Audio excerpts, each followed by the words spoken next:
Thank you, Jamin. Welcome everyone to another 9 a.m. segment of the Divine Feminine on radish.org, 24-hour collective intelligence block party. We are honored and privileged to have with us the amazing Jane Velez-Mitchell. Besides all of the obvious work that she does, saving the earth, humanity, the animals, she really has an amazing story of her own journey of pain, awakening, accountability, transformation, and divine action. And I really would love for her to share that with the Divine Feminine. And I'll read briefly a statement from Dr. Will Tuttle that really encompasses our mission here as part of this collective intelligence to bring about healing on the planet. And Dr. Will Tuttle says that liberating and honoring the feminine principle is perhaps the most pressing task in our culture's evolution towards peace, sustainability, and spiritual maturity. The feminine principle, cross-culturally, is concerned fundamentally with nurturing, receptivity, making connections, intuition, and bringing forth new life. And that's why when I heard Jane speak specifically about her pain and her journey and her awakening and accountability, I thought that this is exactly what the Divine Feminine is about. It's about sharing and being vulnerable and being transparent that we're all flawed, that we all come from places of pain. But when we are compassionate with ourselves and honest with ourselves, we can transform ourselves and create such ripples of consciousness onto the planet. And obviously in her work, she has made an amazing amount of change. So I just want to welcome and thank Jane Velez-Mitchell. Thank you. Thank you. What an introduction. I would like to have that introduction read everywhere I go. In 12-step, they say you can save your face or you can save your ass. I think we can say that on any kind of live stream. And so, yes, my journey is, I was born in Manhattan. I'm Puerto Rican and Irish, and I grew up across the street from Carnegie Hall. And I had a lot of very interesting experiences being right in the smack dab in the middle of Manhattan. 57th Street is considered sort of the middle of Manhattan. So I was sort of in the center of the universe growing up. And I was an only child. I have a half sister from my mother's first marriage, but she was already out of the house and married when I was born. So I had a little dog. Before we moved to 57th, we lived on 58th in a more modest apartment. And apparently my parents, when they decided to move to this fancier apartment, well, my dad made a decision to get rid of my dog, and he didn't tell me. They didn't discuss it with me. I just remember going to school one day and my mother said, "Say goodbye to Mr. Monday." And I said, "Bye, Mr. Monday," but I didn't realize it was forever. When I got home, I was like, "Where's Mr. Monday?" And Mr. Monday was gone. And that was, like, to this day, the most devastating thing that's ever happened to me. I was shattered. This was my brother. This was my friend. And especially being an only child, I really, and my dad was an alcoholic, a high functioning advertising executive alcoholic. And, this dog was my lifeline, and they gave the dog away, and I blame myself. I was very, very devastated by it. Even now I choke up when I think about how could they have done that? And I think that's when I became an animal activist, to be honest with you. Apparently the reason why was that they weren't great pet owners or pet companions, human companions. I don't remember ever going to a vet. I don't think my dog was spayed. Now that I look back on it, I was like, what were they thinking? And the dog was not very well house trained, and we were moving to a fancier apartment with wall-to-wall carpeting, and they didn't want their wall-to-wall carpeting damaged. And it was especially my dad, I think. But as soon as we got to the new apartment, the first thing I did was knock over a lamp and burn a giant hole in the carpet. And then I was very sternly reprimanded, and I ran into my new room and I cried, and they didn't understand why I was so upset. I don't even think I made the connection to the dog. I burned the carpet, though. Unconsciously, I made a point of burning the carpet because I was so upset. So that was really my first foray into animal rights, where, to me, fighting for animals is my mission in life. And, right now, they're trying to destroy the Bayona wetlands, which is 640 acres of the last remaining coastal wetlands here in Los Angeles, happens to begin right in my backyard. I live in Marina Del Rey, and I see these animals every day. I saw a mating pair of geese flying overhead yesterday. I see the egrets. I see the wild animals, and they're trying to destroy. They're calling it a restoration. It's a phony restoration. We just held a town hall. We're launching a campaign. I'm very involved in it, but I take personal responsibility for the animals. Those animals. So as soon as I found out about the phony restoration that's going to take 9 years and cost 250 million public dollars and wipe out all the species, there's nowhere they can go. Owls, egrets, foxes, coyotes, all sorts of animals that live on the 640 acres. That's documented, photographically documented, where they're falsely portraying it as a dead area, which it's not. And it's all, money. There's gas pipes underneath. It's really the secret agenda is to repair the crumbling gas infrastructure underneath. Anyway, I took personal responsibility to start fighting for that, along with another group of people. But that all stems, I think, that consciousness from that moment when they gave my dog away. And even to this day, I choke up when I think about them giving my dog away. I was like, how could you possibly do that? And of course, it shattered my relationship with my parents too. I never really trusted them after that. So there you go. My mother, however, my mom was born in Vieques, Puerto Rico, and she was very, very, aside from that, and I don't think it was really my mother. I think it was my dad who wanted to give the dog away more than anything. But she was very ahead of her time. She was doing yoga in the 40s. She was a hyphen. She was one of the first women who hyphenated her name, and her name was Anita Velez, and my dad's was Pierce Mitchell, and she became Anita Velez-Mitchell. And then when I became an adult and I was old enough after my dad died, I added the Velez too, because Jane Mitchell didn't really fit me entirely. I felt like it wasn't really who I was. And then as soon as I changed my name to Jane Velez-Mitchell, I felt much more like, that's better. That expresses both sides of my heritage. And she was a pescatarian. We didn't really know what that was. We're talking about, I hate to say it, the 60s, the early 60s. And but I was pretty much raised in a pescatarian household. My mother, who was in show business and was one of the last of the vaudevilles, didn't cook really, and my dad didn't cook. They knew between the two of them 3 recipes. My dad, who had served in Africa during World War II, knew how to make African curry, and my mother knew how to make paella and spaghetti with clam sauce. That's it. And pretty much we went out to dinner almost every night. But my mom was a pescatarian. She had, when she was a kid in Puerto Rico, had a pet pig. She thought her pig was her pet pig. It's ironic that she also lost her best friend. She had this pig that she loved very much, who she loved very much. And one day she came home and the pig had been slaughtered for food. And she literally fainted. And when she woke up, she shunned meat from that point on. And that was maybe when she was maybe 9 or that age, very young.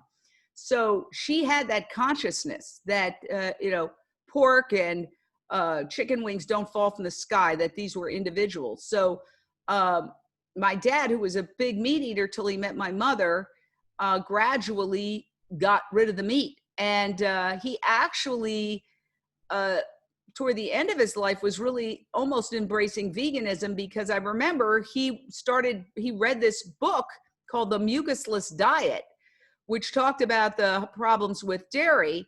And so he didn't really know, nobody knew the word vegan at that point. We didn't know that, but we were definitely on the journey. We thought of ourselves even as sort of vegetarian. This was all very murky, but we didn't have animal products, meat in the house. But we did eat fish and eggs and dairy. So we were definitely a long way off from being vegan. However, I do feel like we had a consciousness and we went out of our way not to eat animals. As I grew older, I just sort of kept that. I remember once I went to a doctor when I was a teenager. This is the last time I think I ever ate meat, and he told me I had to eat meat. And now that I think back on it, he was obese and he didn't seem very healthy himself at all. And I went back to because he was in the building where we lived. He was on the second floor or third floor. And I went back to my house and my apartment. And I remember just cringing and taking a bite of a liverwurst sandwich of all things. And I just was disgusted. That was the last time I ever ate meat, but I hadn't really eaten meat before, much meat before that. Now, that being said, we weren't strict about it. Like, we had a country house and we would have cookouts, and people who were friends of my parents would bring meat, and we didn't stop them. Now, somebody tried to bring meat into my house, I would be no. And I've actually done that many years back. My late brother-in-law tried to bring meat patties into, I was having a party, and I stopped him, and we had a big fight. I was like, no, you're not going to bring this into the house. And so it was a very different situation. Why do I mention that? I mention it because we were still on the journey, but we were all over the map. And that's how people are today, who are discovering the concept of veganism. We want them to go from 0 to 60, from eating all of these animal products to becoming vegan in 5 minutes. And I think it's great to remain humble and realize what our own journeys were, right? They were messy, they were sloppy, they were inconsistent, they were hypocritical. And so I think it's very important to honor people's desire to change. I'm not talking about people who are 100% resistant and who say, it's a personal choice, leave me alone, get a life. I'm not talking about those people. I'm talking about people who are genuinely trying, and it's all over the map and it's a mess. And then they say, but I like cheese. And I think we have to be patient with them, because when I think back on my own history, look at my own upbringing. We were on the journey, and look what inconsistencies and a long period of time. And now it's easier. We can accelerate the change. But nonetheless, what seems easy for us, because we've done it, is not necessarily easy for somebody else. I'll give you an example. Well, I'll continue on my journey. So I went to NYU, I got a journalism degree, and I went off to pursue my career. Meanwhile, I'm an alcoholic. Now I could say I'm 25 years sober this past April. So a quarter century. And I think I could say that I am sober longer than I drank. Nevertheless, I was a blackout drinker and a lush. I'll just put it right out there. I followed my father's example when it came to alcoholism. I didn't drink before work, but I always drank too much after work. And I very often woke up with a hangover. And that was exactly how we lived in our house. Dad drank too much late at night, and the next morning he was hungover, irritable and discontent and grumpy. And so that was the same pattern that I perpetuated. So I worked in Fort Myers, Florida. I worked in Minneapolis for 2 years. I nearly froze to death. It was cold, let me tell you. It was a very cold place. And then I worked in Philadelphia for 1.5 years. And then I got the opportunity. I was a reporter and anchor. Then I got the opportunity to come back to my hometown, New York, and work at WCBS TV in New York, which, interestingly enough, is right on the block where I grew up, 57th, between 9th and 10th. And I grew up on 57th and 7th. And in fact, when I was growing up and I was in college, this is really back in the old days. So we're talking maybe 1974 or 5. A friend of mine and I, he was also going to NYU, he said, Jane, we're going to go to look around CBS. And I was like, oh, well, how are we going to do that? We're not invited in. He goes, we're going to pretend we're delivering coffee. I said, fine. So we would pick up a couple of cups of coffee from the diner and we walk in and go coffee delivery and walk right through. And we did this all the time. And to show you how different things are today, this is totally off subject, but it's kind of funny. And I would walk around CBS and I made friends with people. I would walk right into the studios where they were going live and stand behind the camera and watch. And this one guy asked me, and he was an older, very crusty guy, you know, old school journalist. He goes, who are you and why are you here? And I said, oh, I'm a journalism major. I'm studying to be a journalist. And he said, get out while you can. So that was a funny, anyway, I ended up back working at the same building. And I was at a local news reporter and anchor and weekend anchor. And actually, I think I might have been one of the first Latina weekend anchors in New York.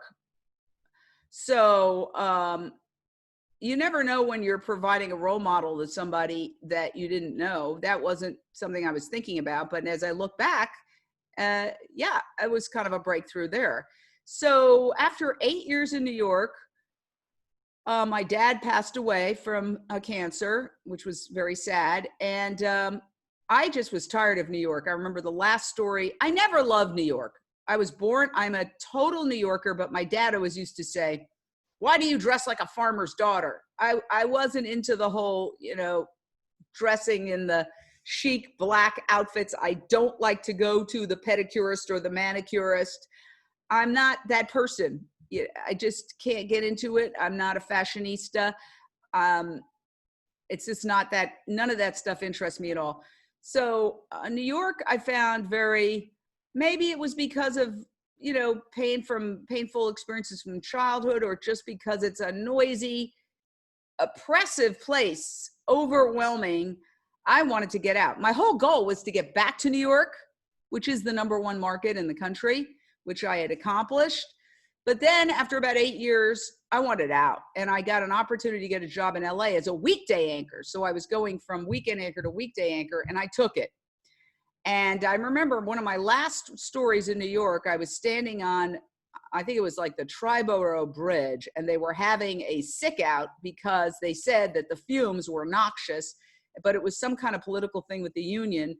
And I was live all day from morning till night at that bridge, breathing in those fumes on my high heels, falling into the grates.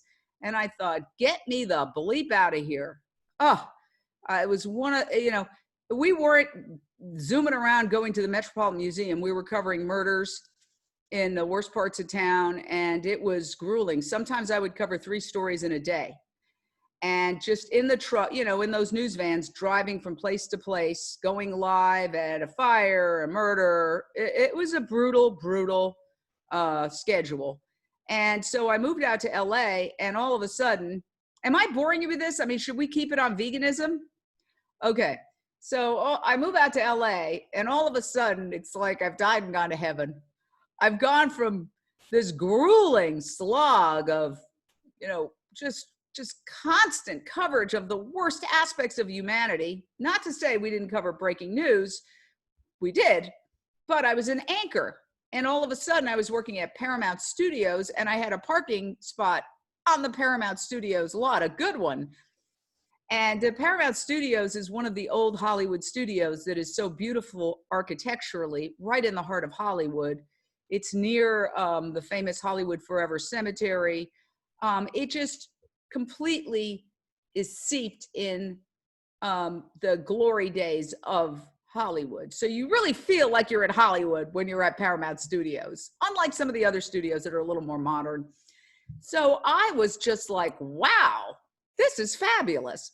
You'd go to work and you'd see people walking around in Star Trek outfits, and you know, it was really like being in Hollywood. And a lot of the old shows, like, well, Dr. Phil is still there. Hard Copy, when that was on, was in the Paramount Studios, and we had our local news, KCAL, in Paramount Studios. And there was a bar attached to Paramount Studios called Nicodell's. And we would go and drink at Nicodell's pretty much every night after work. That was kind of, we thought of it, old school journalists. But my alcoholism persisted. I was extremely lucky. I never got a DUI, but I should have. And anyway, I hit bottom 25 years ago and 4 or 5 months ago. And I made a fool of myself at a party in Hollywood where everybody I knew was. It was like my ex-husband was there. Yeah, I had gotten married and divorced in the interim. And my ex-husband was there. My current boyfriend was there. My agent was there. My best friends were there. Our future boss was there. I made a big fool of myself. And why? Because when things really went off the charts is when I drank tequila. Tequila was, you could kind of get sloppy on wine, but tequila was into a whole other different dimension of crazy. So the next morning I woke up feeling incomprehensible demoralization. I thought my boyfriend had left me because he wasn't there in bed. And a friend of mine had been bugging me to get sober. Okay. The same friend, by the way, he was my Eskimo in a way, who used to take me into CBS. We'd gone to college together. Unfortunately, he's passed away, sadly, due to a skiing accident. And it's very tragic because he's a great guy, Abbott, and I do love him. Anyway, he had gotten sober. We had not only gone to college together, but he had ended up LA right down the block from me, and we were partying together all the time. And he got sober. And so he started bugging me to get sober, and I would be like, "You're not my mother, leave me alone." Well, finally, after this Hollywood party, I woke up, and it was April Fool's Day. So perfect sobriety date for me. And I woke up and I was like, oh my God. So for the first time in my life, I had a number to call. Now you might say that's ridiculous. You got to know that there's rehab. I mean, you're an anchor, but believe it or not, when you're in denial about your own problems, you don't know. And this is also an analogy to people kicking meat and dairy. You know, when people say, but what do you eat? You know, a lot of times we feel like saying, come on, are you an idiot? You know, there's a million things to eat. But psychologically, when you are in denial about something, it's very hard for you to be rational and just move to the next step logically. Okay? Because if you were going to be rational, you would have done all that a long time ago. So why I think it's so important to do vegan outreach is that we got to give people that metaphorical number to call when they have that moment of clarity. Because I have the dubious honor of being an expert in addiction. And I did write a book called Addict Nation, and I talk about it in my memoir, I Want, is that when you hit bottom, there's a moment of clarity, but it goes away. If you don't get help during that moment, what happens is any addiction is a disease of amnesia. You are basically two people inside of you arguing all the time. And so good Jane wants to do the right thing. Naughty Jane comes up and says, oh, it wasn't that bad. You don't have a problem. You just work hard and play hard. It's fine. Don't worry about it. And, it's even daytime, nighttime. Like for me, daytime, good Jane is always operating. Nighttime is when naughty Jane comes up, waiting on my shoulder and says, yeah, you can have another sweet, right? Oh, by the way, this past December 28th, one day at a time, I'm knocking on wood, I gave up sugar because for many addicts, their addiction jumps right to sugar because alcohol metabolizes into sugar. So because I've slipped on sugar many times. I've tried to give up sugar numerous times in the past, and we only have today. One thing about any addiction, all you have is today. So what if I'm 25 years sober? It doesn't mean I'm going to be 25 years, 4 months, and 1 day sober. All we have is today. It is a daily reprieve. And that's something we should keep in mind for veganism as well. We know people who go vegan and then next thing you know, you're looking at their Instagram page and something else going on. You go, what the hell? We have a daily reprieve. And just like alcoholism is a spiritual problem with a spiritual solution, eating animals is a spiritual problem with a spiritual solution. I mean, these are concepts that we really have to understand if we want to have a societal shift.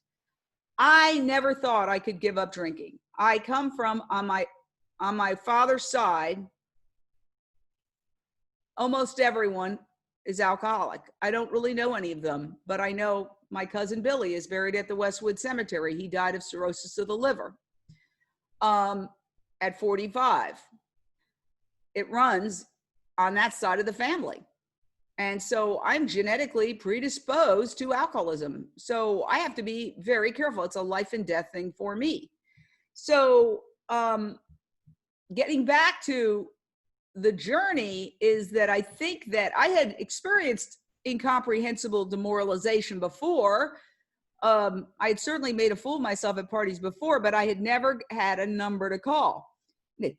Again, you might say, well, come on, you go online and you could, well, computers were in their early stages at that time, let's remember, but you go online and you could find any number of numbers, but that's not how psychology works. So that's why we just started plantbasedneighbor.com. I would urge all of you, this is not a mimosa, by the way, this is orange juice and sparkling water. I would urge all of you to sign up to our Jane's new app, plantbasedneighbor.com, where you can connect with other vegans in your neighborhood. And we have 3 tiers. 3 tiers: vegan, on the journey, veg curious. Why? Because we don't want this to be an exclusive club. We want to embrace people who are on the journey, neighbors who might be curious and know, because vegans aren't very quiet about their veganism. They figured out you're vegan and they're curious, but they're scared and they don't know. Well, now we can say, if they say something, sign up to Plant-Based Neighbor. They can get a lot of resources and make friends. The idea is to make friends with vegans in your neighborhood, form communities so that when people are roasting dead animals on 4th of July, you can have, the non-dead animal vegan block party or cookout to offer alternatives.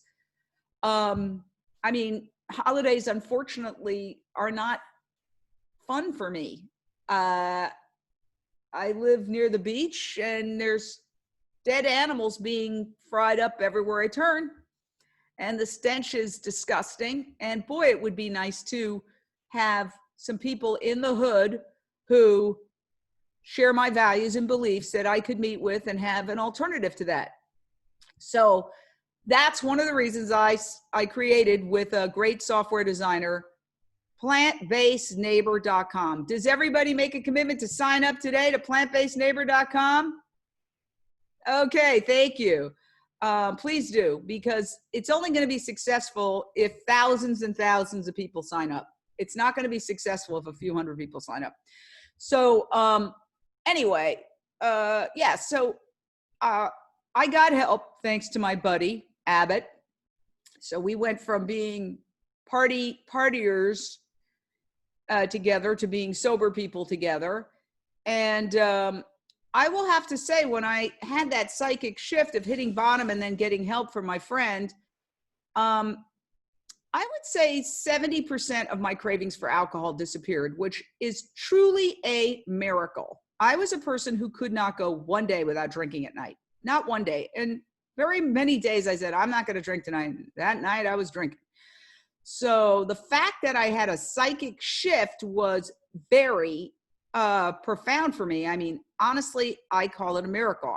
I wasn't somebody who ever used the word miracle, except maybe sarcastically prior to that, but I just couldn't believe it.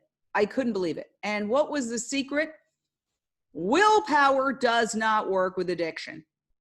If you know anything about addiction, willpower does not work. Why does willpower not work? Willpower creates stress. Stress leads to anxiety, which leads to cravings. And then cravings lead to a binge. A binge leads to overdoing it. The overdoing it leads to remorse. Remorse leads to shame. Then the shame and the remorse wears off when you realize, well, the sky didn't fall. I'm not in jail. I didn't crack up my car. Nothing really happened. Okay, it wasn't that bad. That's, as I mentioned, the disease telling you it's okay. Then you go back to it again. Hi, Dr. Rao. Hello, Jane. It's good to see you. So good to see you too. And in fact, we were just talking about Plant-Based Neighbor, and I noticed your granddaughter signed up. Oh, yes. Yeah. So I'm just urging everybody to sign up to Plant-Based Neighbor. We may actually have to put in a parental okay for, I just was speaking to an incredible lawyer. You may know her, a vegan lawyer, Vandana Bala. And we were having a meeting about it because it's in beta testing right now. And we were talking about the age. And I said, well, I don't think any kids have signed up. Maybe we should make it 16 and over. But then I saw later last night, I was looking at it because we just basically launched it yesterday. And I saw, oh my God, your granddaughter is in there. And so now we have to figure out how to not disinclude children, but make sure it's a safe space. So we may have to get a parental okay for anybody under 16 to be a part of plantbasedneighbor.com. Those are the kind of details that are very important, but not so fun to talk about because, you know, we just like to be able to just have it. But there's a lot of things that go into making sure it's a safe space. So thank you for triggering those thoughts. Anyway, I was talking about hitting bottom on alcohol, 25 years sober this past April 1st. And as I was saying, Dr. Rao, April Fool's Day is a perfect sobriety date for me because that was my specialty. I made a fool of myself at parties. And I wasn't, you know, you hear people talk about, I isolated, I stayed home, I drank in my closet. No, I put on a show. And so when I hit bottom after making a fool of myself at a party in Hollywood, the next day, the difference was I had done that prior, but I had never had a number to call. And I was saying that my friend who I used to party with recently had gotten sober and had been bugging me to get sober. So that morning when I experienced incomprehensible demoralization, which is what it is called, I had a number to call. And I was saying to your audience that, well, that doesn't really make sense, right? I mean, come on, there were numbers to call, Jane. You can't really say you didn't have a number to call until your friend got sober and gave you his number and tried to get you. But that's how the mind works. If you're dealing with addiction isn't going to be rational to solve itself and say, wow, there's a lot of resources for getting help out there. I better check them out. No. You're in a war with yourself. You're fighting not to acknowledge that you have a problem, not to acknowledge that you need to get help because you're hijacked by your addiction. Your addiction is running the show. Your addiction is telling you you're fine. It wasn't that bad. Everybody does it. You haven't gotten into trouble. You never got a DUI. The addiction is sort of your codependent.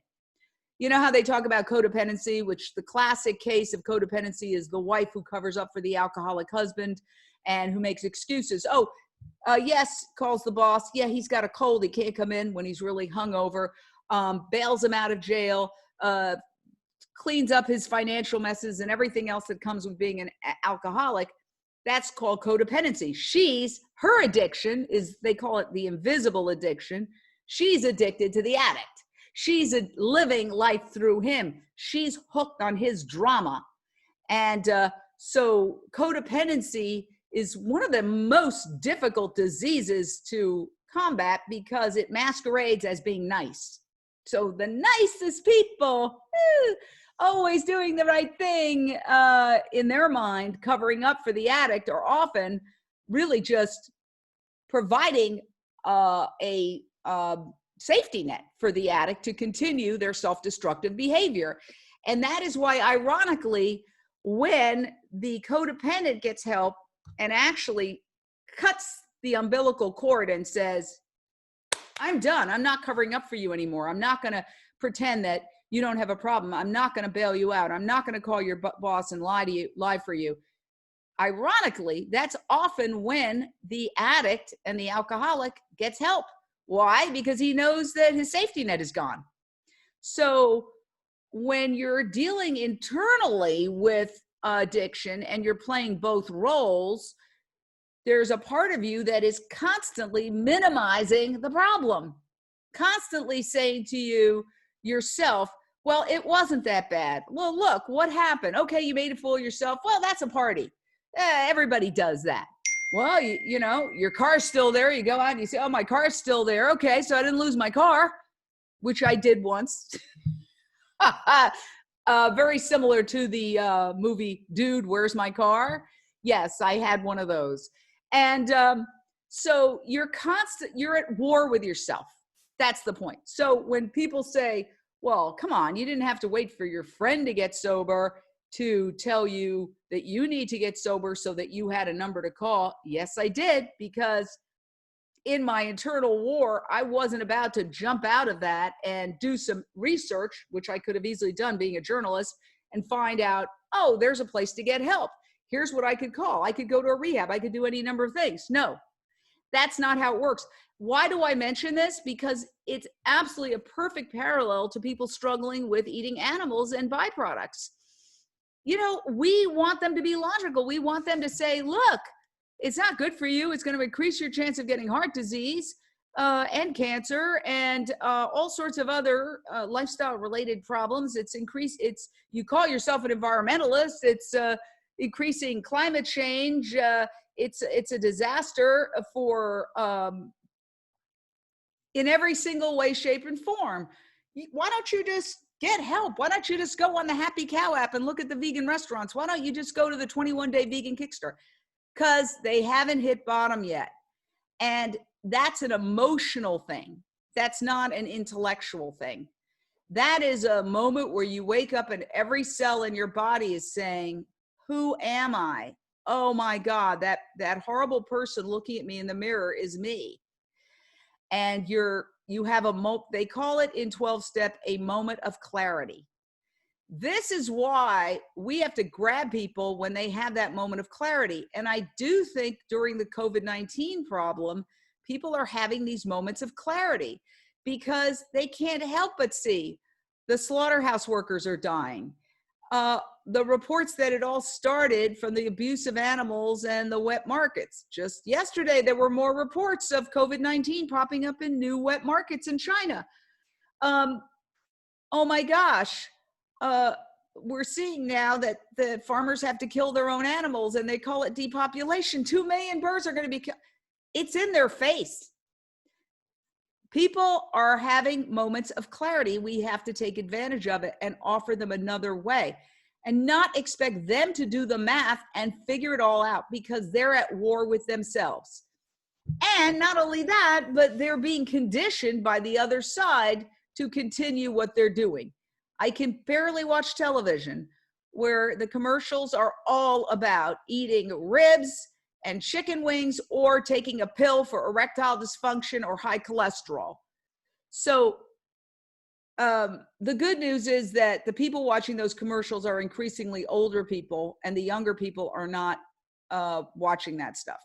And they don't get the level of brainwashing. They get some brainwashing, but they don't get the intense level of brainwashing that older people, boomers, and others get. So I think it's really important for us to be psychological when it comes to helping people get off the meat and the dairy. It's not enough to present them with the facts. And it is I know you don't like to use the analogy to addiction, Dr. Rao, because it's fear-based, but it is an addiction. Cheese is addictive. We know that it has the morphine-like qualities. And eating animals is generally packaged with salt and fat. So it's also, these are sugar, salt, fat are 3 substances that we are sort of genetically pre-programmed to crave to keep us through times of famine, and now they're working overtime. So there is an addictive component, and there's the psychological brainwashing component that feeds into the addiction, because addictive behavior is tied to the availability of the substance. You could be a heroin addict, but if there's no heroin to be had, you're not going to be using heroin. And so if there's a preponderance of these addictive substances around you, that basically is like being tempted 24/7, 365. And that's what's happening in our society right now. People are tempted 24/7, 365. That's why when you first get sober, people tell you, get rid of your drinking buddies. Sorry.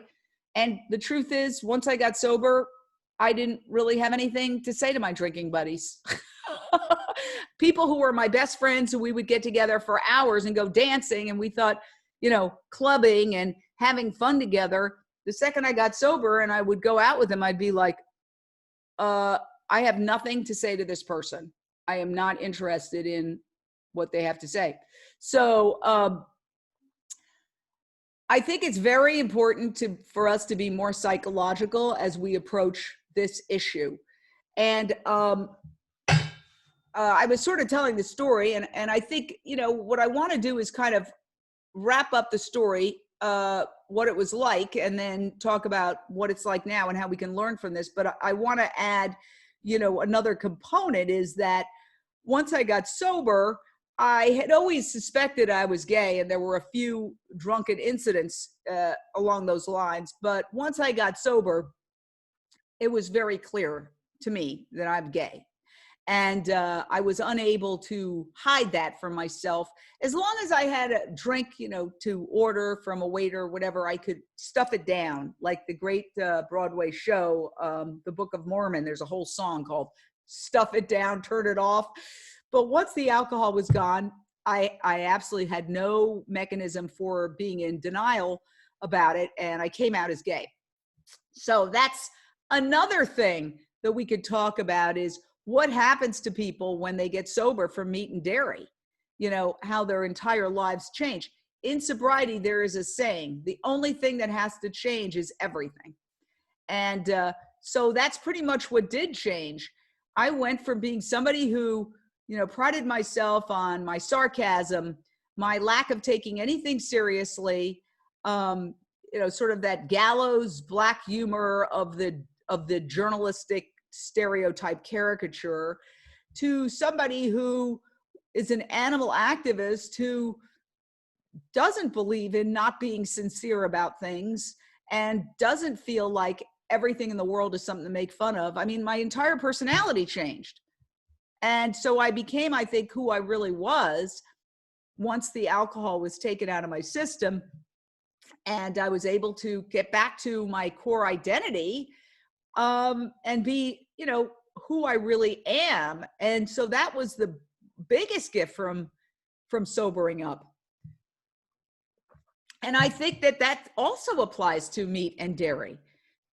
All these people I know who are eating animals think they're animal lovers, and they talk about their animals, and they love their dogs, and they carry their dogs around when they're old, and they go to the vet and do tremendous lengths. They think they're animal lovers, but they're killing animals every day.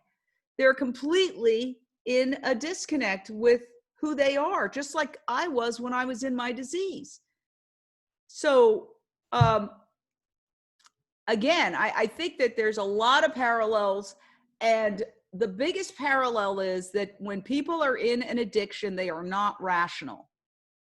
To try to tell them facts and expect them to respond in a rational manner just doesn't work. It's an emotional, psychological, and spiritual journey, 99%.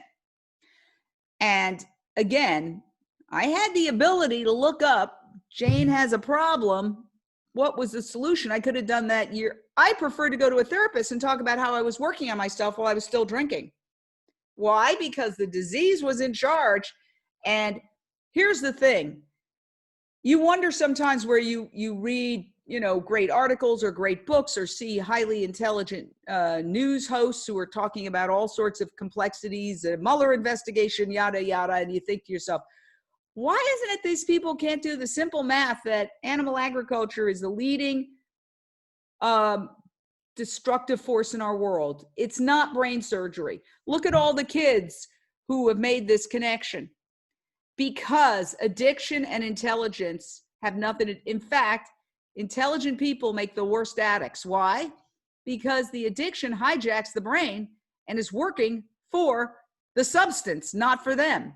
So you can read addiction memoirs where some of the smartest people will talk about the completely insane things, shooting up while their wife is giving birth in the next room. This insane things they did because they are even cleverer in their addiction than people who aren't as smart as they are. So this is the same reason why some of these highly intelligent people can't do simple math that 16-year-olds who are vegan have done. And so I think it's very, very important for us to think psychologically about this issue.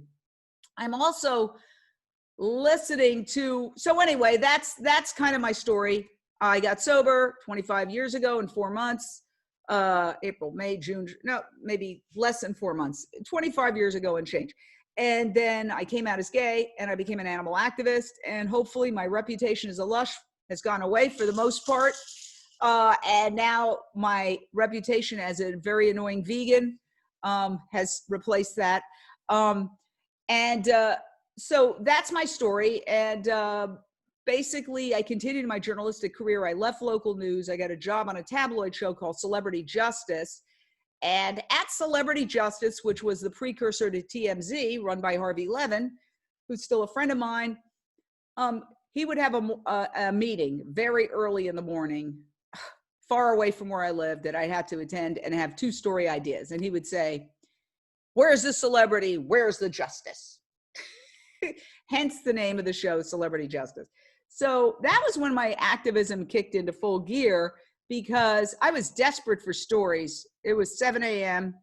I'm not a morning person. And I had to have 2 stories and be literally 25 miles away from where I lived in Glendale, fighting traffic to get there to be, and if you showed up with wet hair, forget it. You were thrown out of the building. So you had to be made up and ready to go at 7 a.m. with 2-story ideas. It was brutal. And so I started thinking, wow, PETA knows a lot of celebrities, because they would hang up on us. It was a tabloid show. Nobody in Hollywood wanted anything to do with Celebrity Justice. You'd be like, "Hi, I'm Celeb." So they literally run from us.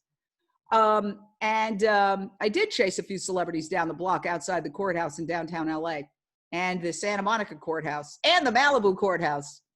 In fact, I was there when Nick Nolte came in after a DUI and said that was an intervention by the CHP. I'll never forget, I was right there rolling video. So I suddenly had this idea, born out of desperation to get stories, that PETA knew a lot of celebrities who had causes, justice causes. And so I started working with PETA, and I would say, well, we can get such and such celebrity. And I'll give you the penultimate example was I actually managed to interview Robert Redford for Celebrity Justice. I'll just tell you this story because it's a fun story. So one morning I was driving on the 405 trying to get to Glendale, and it was always brutal for me. Some people, they wake up bright-eyed and bushy-tailed, and I'm not one of those people that can be at 7 a.m., 25 miles away, fighting traffic with 2-story ideas with hair and makeup. It was like one of the hardest things I've ever done, honestly. So I was driving to work at Glendale, and I hear the Natural Resources Defense Council is opening up their green building today in Santa Monica. Robert Redford will be at the ribbon cutting ceremony. So I go to the meeting and I say, he goes, "Where's the celebrity? Where's the justice?" I said, "Robert Redford. He's opening up." And I had just gotten a letter, one of those group letters that celebrities sent out. I had literally gotten a letter from Robert Redford about the military sonar affecting the whales. So I said, "How about Robert Redford and the military sonar affecting the whales?" And so Harvey said to me, "If you can get a one-on-one with Robert Redford, you can do the story." So I said, "Oh my God, that's not easy." So I drove to the Natural Resources Defense Council with my photographer, and I went up. It was a big commotion. There were all these news media crews from the networks, and the Hollywood studio heads were arriving. And I went up to the guard in the front. And I said, "I want to get Robert Redford." And he, said, "Buzz off." I said, "Look, I'm an environmentalist. I drive a Prius. I'm a vegan. I'm on your side. Help me." And he was one of the security people, but he worked at NRDC. And he said, okay, he's coming in the back. So I went in the back, I hid behind a dumpster, and my cameraman, we were on a wireless connection. I had the microphone, my cameraman was on the other side. And sure enough, in a beautiful Thunderbird, red Thunderbird convertible, looking every bit the movie star, Robert Redford drives up and hops out of the car, and I jump out and I go, Mr. Redford, I got your letter about the whales. And he just looked at me like, who is this? And he looked at his assistant, he goes, who's that? And he walks in the building. So I didn't get him there. So then we went in and we just joined the news conference. Now this guy is a very nice man. He's walking up. These are all the studio heads, you know, not all of them, but a lot of the studio heads, very important people, celebrities. This is a power moment. And he comes up to me and he says, young lady, which that in itself was a nice thing. So I'm not that young. He said, young lady, I do want to answer your question about the whales. We'll do it after the news conference. I was in heaven. So the news conference happens. And then it's a green building. So I was saying, you know, we're looking around. We want to shoot some video of the green building. Meanwhile, we were looking around trying to find him. His publicists did not want us to do the interview. They do not want Robert Redford to be on Celebrity Justice. Okay. So we're walking around sort of biding our time. And then he's doing all these interviews with the networks. He comes out to go to the bathroom. And that happened to be the moment when my photographer was in the bathroom. So I was like, Mr. Redford, please, just in a second. So he goes to the bathroom, he comes back, then my photographer's there. And literally his publicist is pulling me away. They don't want me to do the interview with him. But this guy is such a nice person. He said, I want to talk to her. So he answers, I start interviewing him. I'm getting a one-on-one with Robert Redford. Oh my gosh, da-da-da-da-da-da. I'm very hyper at this point. And this is, you know, a very important issue. All joking aside, the military sonar, it wreaks havoc on the whales and it devastates them. It destroys their hearing, and he cares about this. And then at the end of it, he goes, what do you think about the whales? So at that point, I was in a state of hyper excitement, and I went, I'm devastated. I think about them all the time. And at that moment, he's like, okay, crazy lady. And he literally backs off. He backs off and disappears. But it was okay because we got our one-on-one with Robert Redford. And so that was, you know, kind of my introduction to being able to use my platform as a journalist to help animals. And we did a lot of stories at Celebrity Justice. We won 2 Genesis Awards from the Humane Society of the United States. And then I ended up covering the Michael Jackson trial in Santa Maria. And I was on, you know, a lot of shows, Larry King Live, the night of the verdict, the night of the arraignment.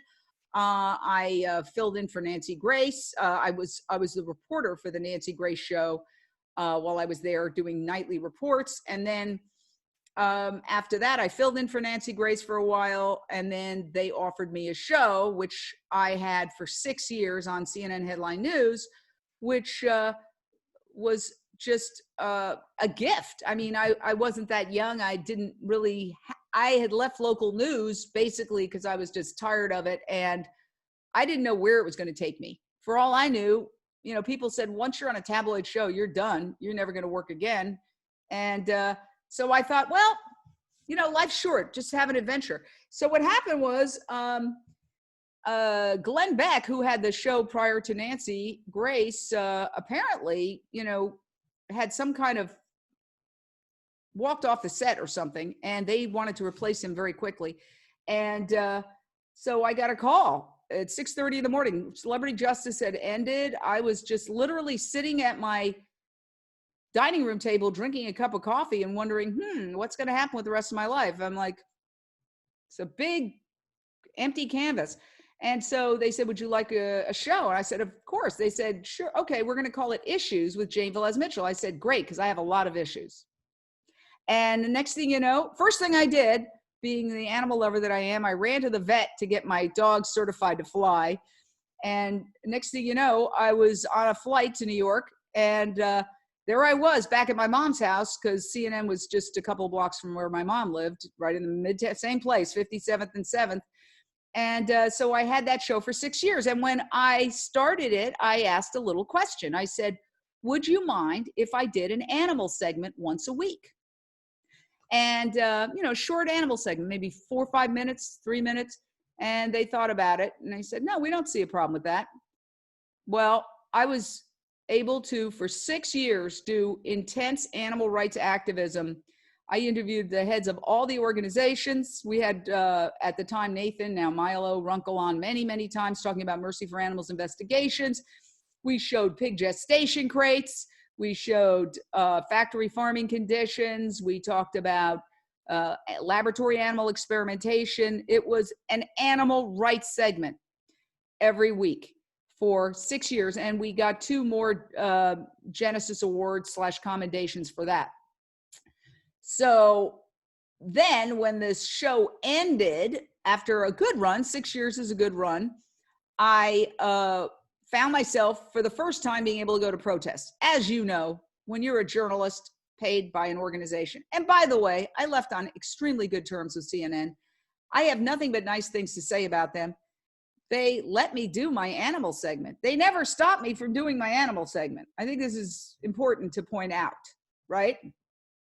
I don't know if they were thrilled to the moon about it, but they let me do it. And, sometimes we had discussions about this is too graphic, that is too graphic, but they let me do it for 6 years. And a lot of things got introduced. Like we interviewed Josh Tetrick when he launched Just Mayo. It was the first television interview he told me that he ever did. And he used that as a tape to go and seek funding.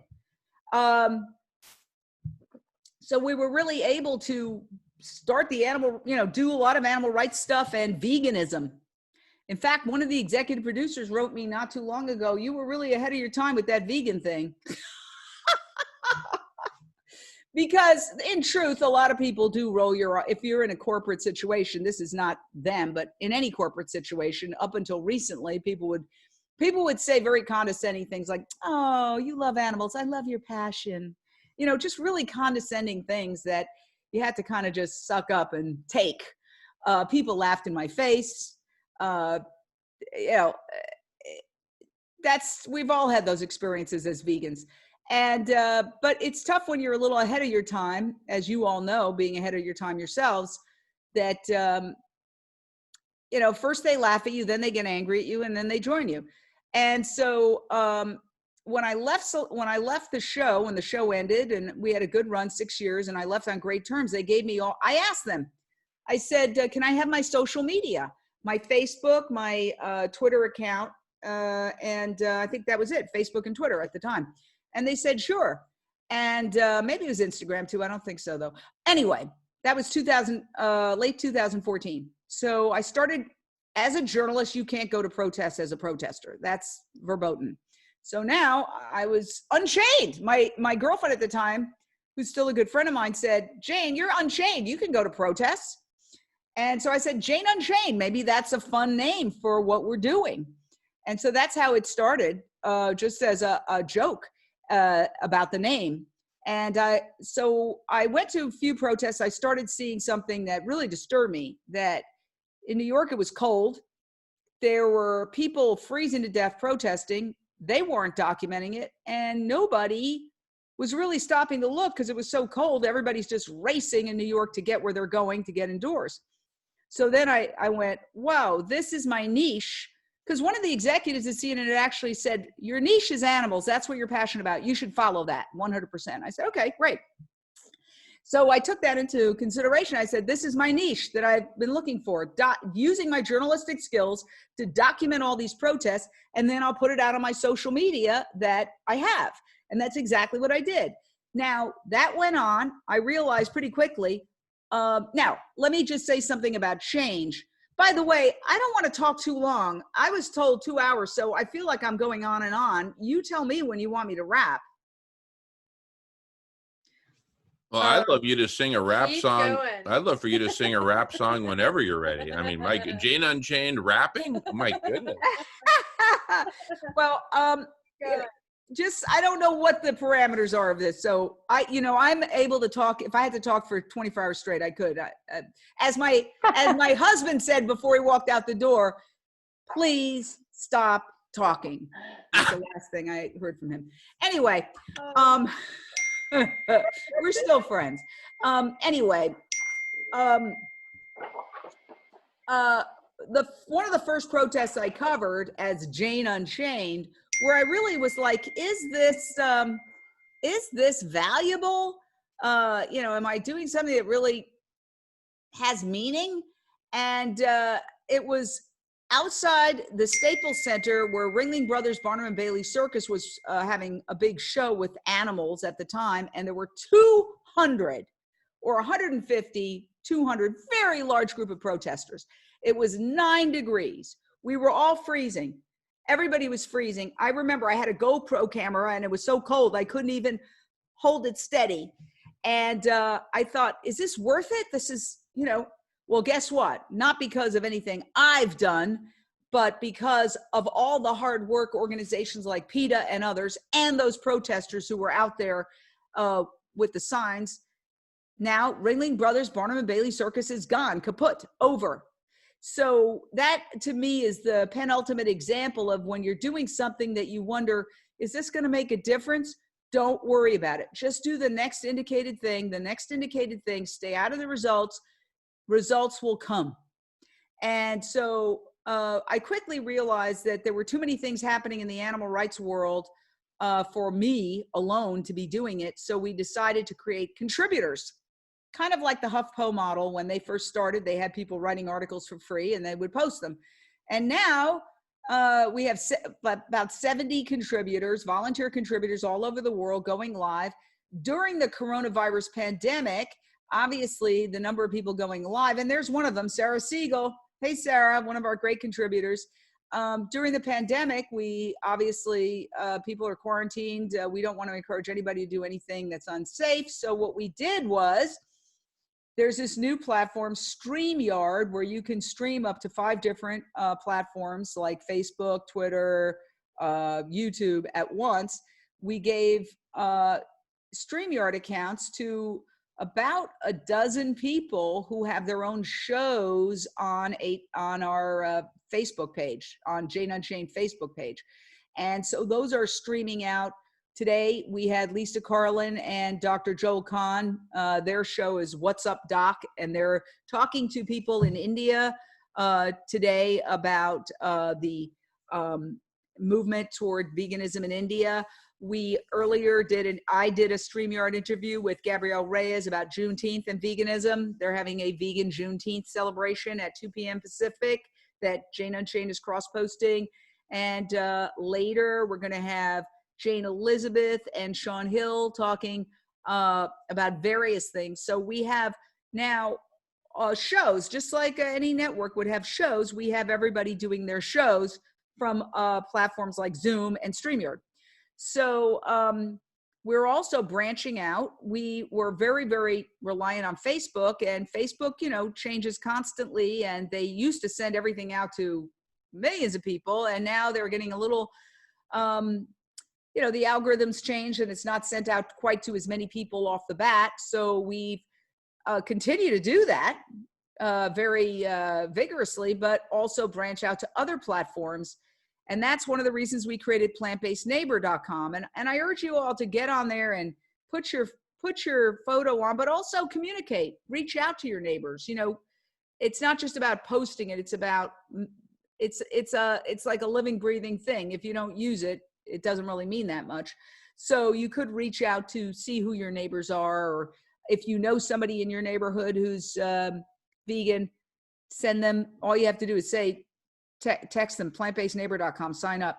So we urge everybody to do that. And then we also started a vegan cooking show, which is streaming on Amazon Prime. But before that, we did a documentary on this incredible guy, Dr. Silas Rao. And why did I do a documentary on him? Well, first of all I ever did then was one of our big breakthroughs was when Facebook Live started. And actually, I was having a vegan cookout, and I wanted to see if the live feed would work for my deck where the cookout was happening. And it did. And I started getting a lot of responses from people like, oh, what's your brand of vegan burger? And which one do you like best? And I started realizing this live thing, wow, And I had always been a live reporter, so it was very easy. The other advantage of live is you don't have to edit things as much. So we started a cooking show called Lunch Break Live, which we still do. Now it's been 4 years, every single day, including today. And it's also on New Year's Eve and 4th of July and Christmas Eve and Christmas Day. Every day we do there's Paige Parsons Roach. She's our booker for Lunch Break Live and other live interviews we do. And she's, I would say, you know, the right-hand person here at Jane Unchained. We couldn't do it without you, Paige. You're amazing. Let's give a virtual applause to Paige, working all the time. And Sarah as well. Sarah does a lot with getting people to look at the videos and push them out to different groups. And I urge everybody, please share the videos. You know, that's the thing you can do. You never know. You hit that share button and one person who's on your personal feed who's thinking about going vegan sees that. That's like the number to call, right? That's that moment where you can grab onto that life raft. And so we had the Lunch Break Live going. We had all these vegan, contributors all over the world going live at Cubes of Truth and Vigils, and certainly the DXE events. And we also went live a lot at the Vegan World 2026. But just at one point, I was at a Veg Fest in Texas at the Rowdy Girl Sanctuary, and it's a very big open space. So while there were quite a few people at the conference, they were spread out. Okay. And I found myself standing on the grass going live. And this man, I had no idea who he was, got up and started talking. And as soon as I heard him, I looked around and not that many people were listening, which has made me feel like, wow, I'm so glad I'm going live so I can get this out to other people. Because what this man is saying is the information I've been waiting for. Because for the first time, somebody said, we are going to have a vegan world and we're going to do it by 2026. And we already know why we have to do it, but here's how we're going to do it. And here's other examples in history where rapid social change occurred. The moon landing, gay marriage, blah, blah, blah. And I was listening to this and I was like, yes, this is what we need. I know as a journalist, until we have a deadline, you don't do anything. That's human nature. Again, human nature. Humans, the biggest lie that we can tell to people is that they act in their own self-interest and they're rational. No, they're not. I was a libertarian when I was 14 years old because I read an Ayn Rand book and I thought, wow, this is exciting. It's she's kind of cartoonish writer, but for young people, it's very exciting. But then as I got older, I realized, no, people are not acting in their self-interest. They don't act in their self-interest. They're self-destructive. That's why people are addicts. That's why they eat food that gives them heart disease. That's why they smoke cigarettes. That's why they drink alcohol to excess and take heroin. And people are not rational. That's why they're destroying the planet. And they don't care. And so when I was listening to Dr. Rao, I realized this is what we need. We need somebody to declare what our mission is and state it flat out and give us a deadline. And so I was very taken with what he said. And I remember thinking back to, I had read about Northern Ireland and the Troubles and that how it was ultimately ended at this moment where a child was shot on somebody's front lawn and two housewives walked out and said, enough. We're going to end the Troubles. This is just disgusting. And all the men laughed at them and said, oh, you're going to end the Troubles. I guess I could do a brogue a little bit because I'm half Irish, but you're not going to end the Troubles. Oh, here, that's ridiculous. Well, guess what? They did. And then they ended up winning a Nobel Peace Prize for it. So what they said at that time is you have to state your goal. If you can't even state your goal, how are you going to achieve it? And it has to be a grand vision. You can't just say, well, we're going to say that we're going to get this little, sure, I'm all about incremental change. I'm not against, some people go, well, no, I'm not going to try to improve animal welfare conditions because we want people to stop eating animals. Well, who pays the price for that purity? The animals. If you asked an animal, would you rather have since you are stuck in a factory farm, would you rather have a little more space, or would you rather that you just stay trapped like this because people think that everybody should stop eating animals? They'd say, no, I'd like a little more space, please, while we're helping the world evolve. So I'm all for animal welfare improvements, but I also think the overarching thing has to be a big, giant vision. So that was the first time I heard it. Somebody say, we're going to create a vegan world by 2026, and here's how we're going to do it. And then he said, I've developed the internet. I was involved in the development of the internet, and we're going to use the same methodology. I thought, this is absolutely fantastic, because I can't even organize my desktop. So I'm not the one who's going to create the vegan world by 2026. You know, I'm not that level of organization at all. So here's somebody who's a systems analyst, who's an engineer, who knows how to organize things. This is exactly, and my other hero, I have several. I mean, obviously Ingrid Newkirk is one of my biggest heroes, but Anita Krines also is an organizer, the founder of the SAVE movement. And when I met her, I had that same feeling, just like I had the feeling of with Dr. Rao when I met Anita. I had the same feeling. This person is extraordinary. This person's vision is unique, and it's going to change the world. And she's also an organizer, a community organizer. So she had asked me, Dr. Rao had sent a little email, we're going to Costa Rica to look at farmland that has been reforested, and whoever wants to come. And it ended up being 12 people. And Anita said, well, go and shoot some good footage with your camera while you're there. I said, okay. So I do have two good cameras, Canon cameras, and I don't know really how to operate them that well. I just put it on automatic. That's the saving grace, autofocus. And I went and I started shooting everything, because I'm one of those people. Either I don't do it at all, or I do it, you know, to the extreme. And so I was in poor Dr. Rao's face for like 4 days. He put up with me very nicely.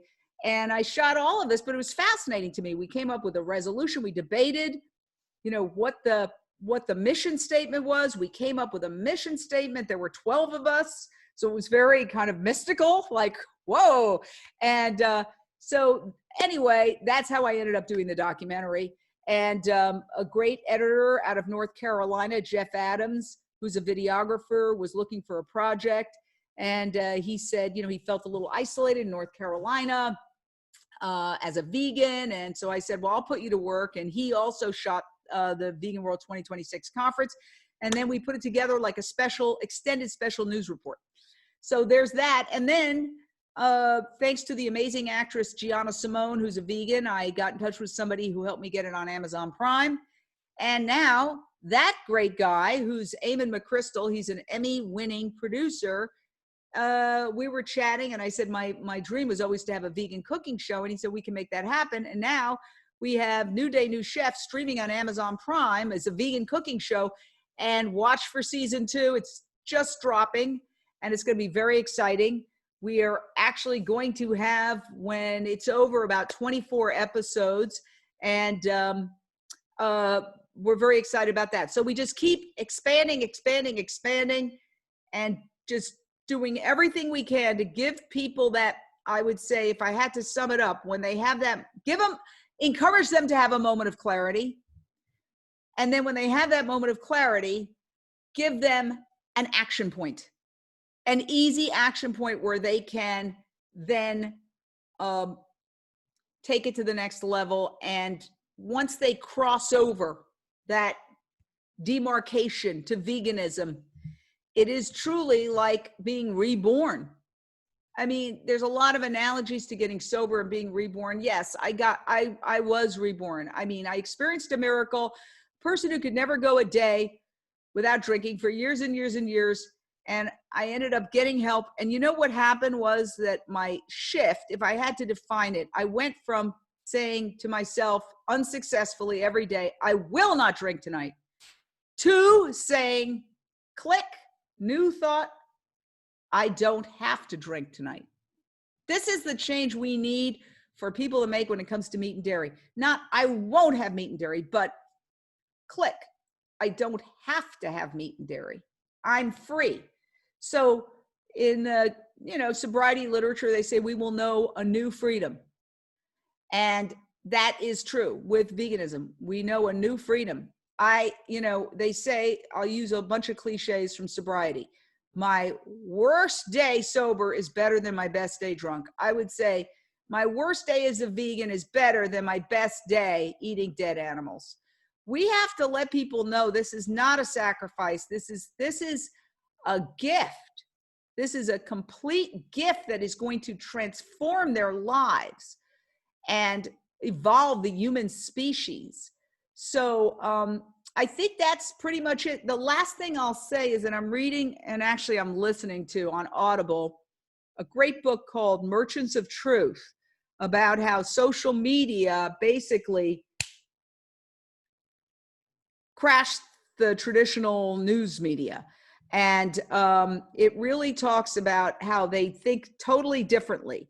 The old media would be, we're the editors, we decide what you need to know, we tell you, and here it is. And it's very top down, very patriarchal. The new media approaches it from a completely different standpoint, because it started by doing computer analysis of what makes people watch, and then trying to adjust the content to their cravings, essentially. And so they have a completely different approach to communicating with people. You have obviously the information side, like the Google, but then you have the social media side, and that new media focuses on emotions and psychology. And I think we need to more approach from the new media side. Right now, we're kind of acting like these old newspapers, which the book catalogs started going under and doing massive cuts, and then very awkwardly trying to figure out what these young guys are doing, and not doing it well because their mentality was still top down. Whereas the younger set, with the Facebooks and the Instagrams and the Googles and the BuzzFeed and the Huffington Post, even though maybe Ariana Huffington isn't that young, but it was the new model. They're approaching it from, we're going to do a whole bunch of computer analysis to see what makes people watch, and then we're going to create content that matches that. And they would even do stories like 10 different news stories with 10 different headlines. And then whichever headline resonated with the audience and got the most clicks, that would be the headline that went out. And so they are looking at communication more from almost like an emoji factor. And so we're actually going to be talking to our contributors on Monday night about this. Headline writing is the most important thing. And if you go on BuzzFeed, you'll see the kind of headlines that get people to click. We call the meeting clicky and sticky. What gets them to click, what gets them to stick. And so they literally think of information in terms of things like LOL, WTF, OMG, cute, aw, fail. So you see that what the book is written by Jill Abramson. She was like the executive editor, I think, at one point at the Times, and she talks about her own journey, but it's the new media versus the old media. I listened to this book, I said, I have to stop thinking like the old media and start thinking more like the new media. Because if we don't, all the hard work we're putting into our content is not going to get to people, because we're not using the language that resonates with them to get them to click on our content. So one of the things that they've learned is that lists, some of the top viewed stories of all times are lists. So as opposed to writing something linear, like today we're going to talk about the need for a plant-based society to avoid climate change. What if we wrote something like 9 reasons why you're too smart not to be a vegan? What's going to make people click on a story more? Some diatribe that looks like it's a prescription for a pill, or something that teases you where you have to go in to find the answer. Now, one of the things she pointed out was that a lot of times, get the answer. Like, you know, you have these articles, 23 reasons why blah, blah, blah. It's like you go on the article, wait, there's no 23 answers here. But the point is, we don't want to be duplicitous, but we want to get people in the tent.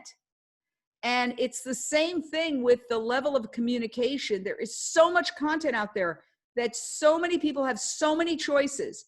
If you don't hit them in the first, one of the things they started doing was doing analysis of the old media, and they were shocked that some of the stories, and these are big, you know, the top companies, that the amount of time people were spending on stories was 10 or 15 seconds.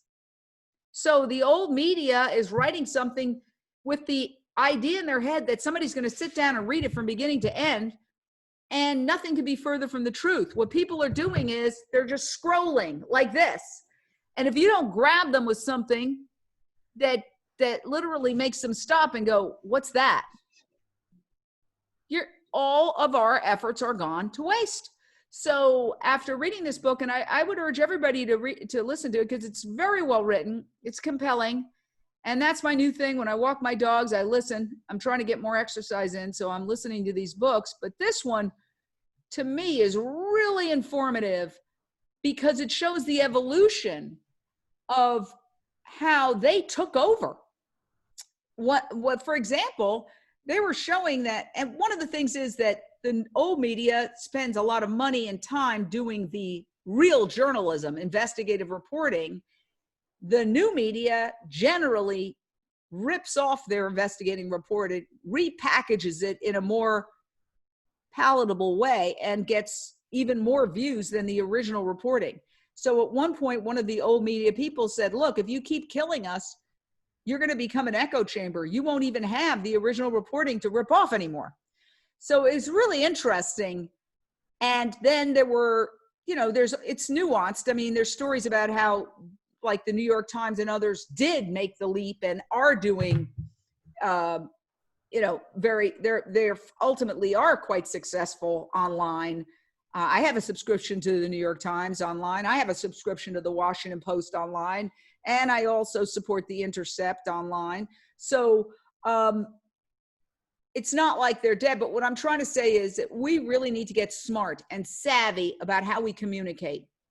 And we have to stop being so self-indulgent and thinking just because we're right, people are going to sit and listen to all our BS and getting adjusted and talking just self-indulgently, which I'm probably doing right now, but I don't see this as something for general consumption. This is more of a, I would think, an in-house, how do we do it meeting. But we've got to get clever. We've got to get, you know, hip to the way the kids talk. And the thing is, if you want people to watch your content, I think it's good to turn it into a question. Getting back to one of our old sagas, when I had run-ins with the climate strike people, because I was upset that they weren't talking about animal agriculture's role in climate change. I did get up at one very small event and give a speech. And yes, I was angry. And I posted it it was a live video, and then I boosted it. And I said, the real reason this woman went off at a climate strike rally.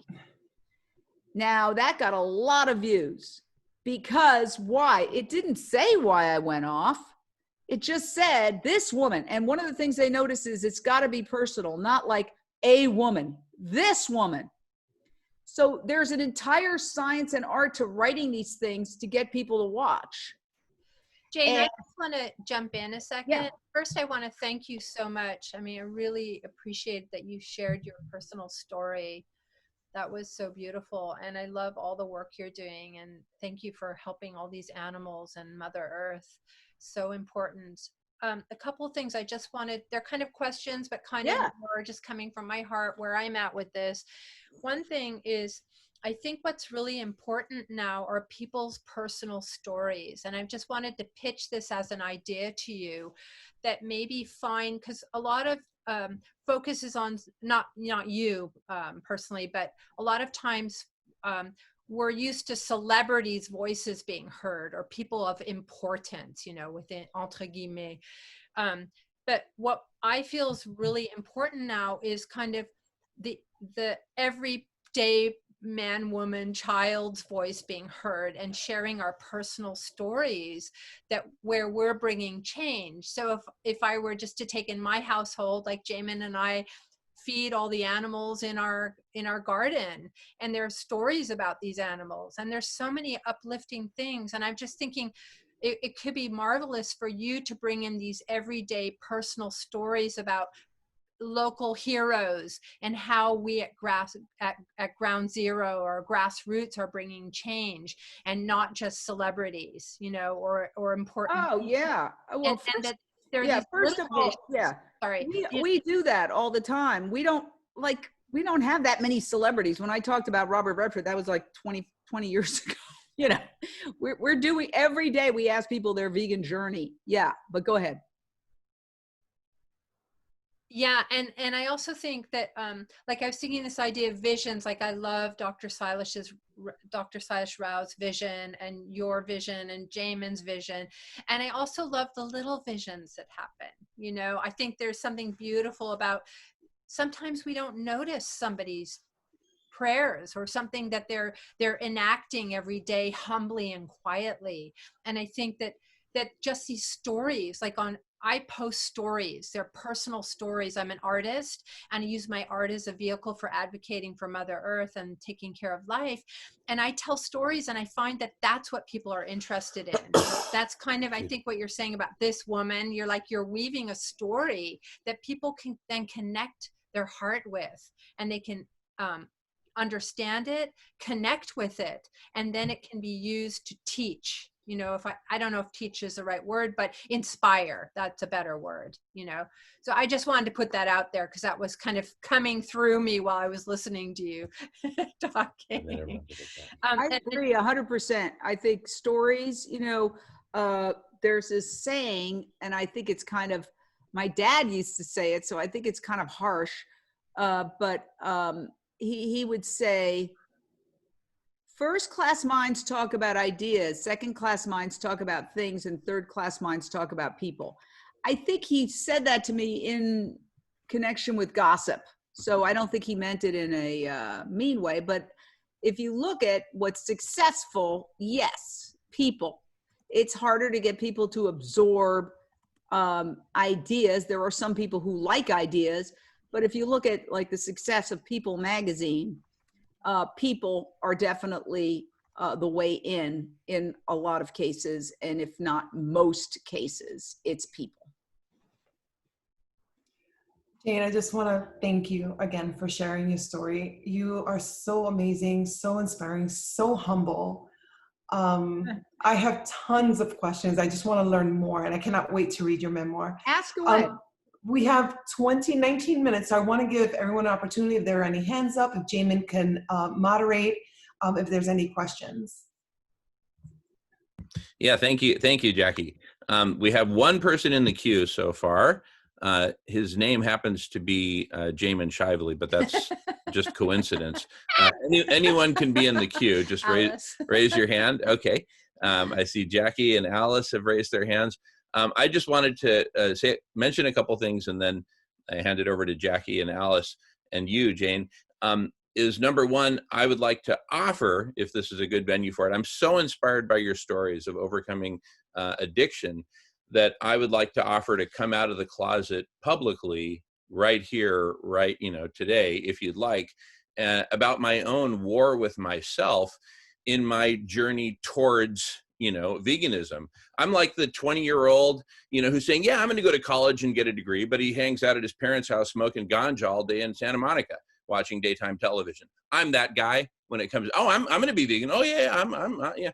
But anyway, so that's number one.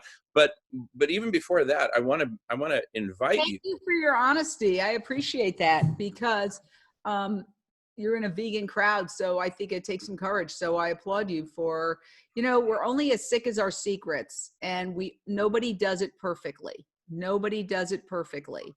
Like, I have a cat. My cat isn't vegan. Yeah, I feed her a lot of vegan food, but she has some fish, and I do struggle with that, but it reminds me, it keeps me humble. Like, I'm not doing it perfectly either. But Yeah, proceed. and it's you're creating this safe space and actually putting out a call to pre-vegans and saying, hey, you know what, let's make it safe for pre-vegans, because frankly, if it weren't for you saying that, I probably wouldn't have come out today. I'd probably still be in the closet. But I also wanted to mention a couple other things, since, you know, this radical honesty that you're bringing forward is really inspiring me. A couple things that we're working on that have come out of us coming together around the vegan journey are, number one, feeding everyone. And so I'd like to make a proposal that we do a segment, whether it's once a month for half an hour or once every 2 weeks, that's whatever you want, but Hunger Unchained. And if you want to do it on Jane Unchained, great. If you want to do it here, great. Mi casa, su casa, my place or yours, doesn't matter where we do it. What matters is that we do it. And the other one would be SRM Unchained. And just a 30-second recap of what the heck is SRM. Not S&M Unchained, I can imagine that. But what's SRM Unchained? Well, what the hell is SRM?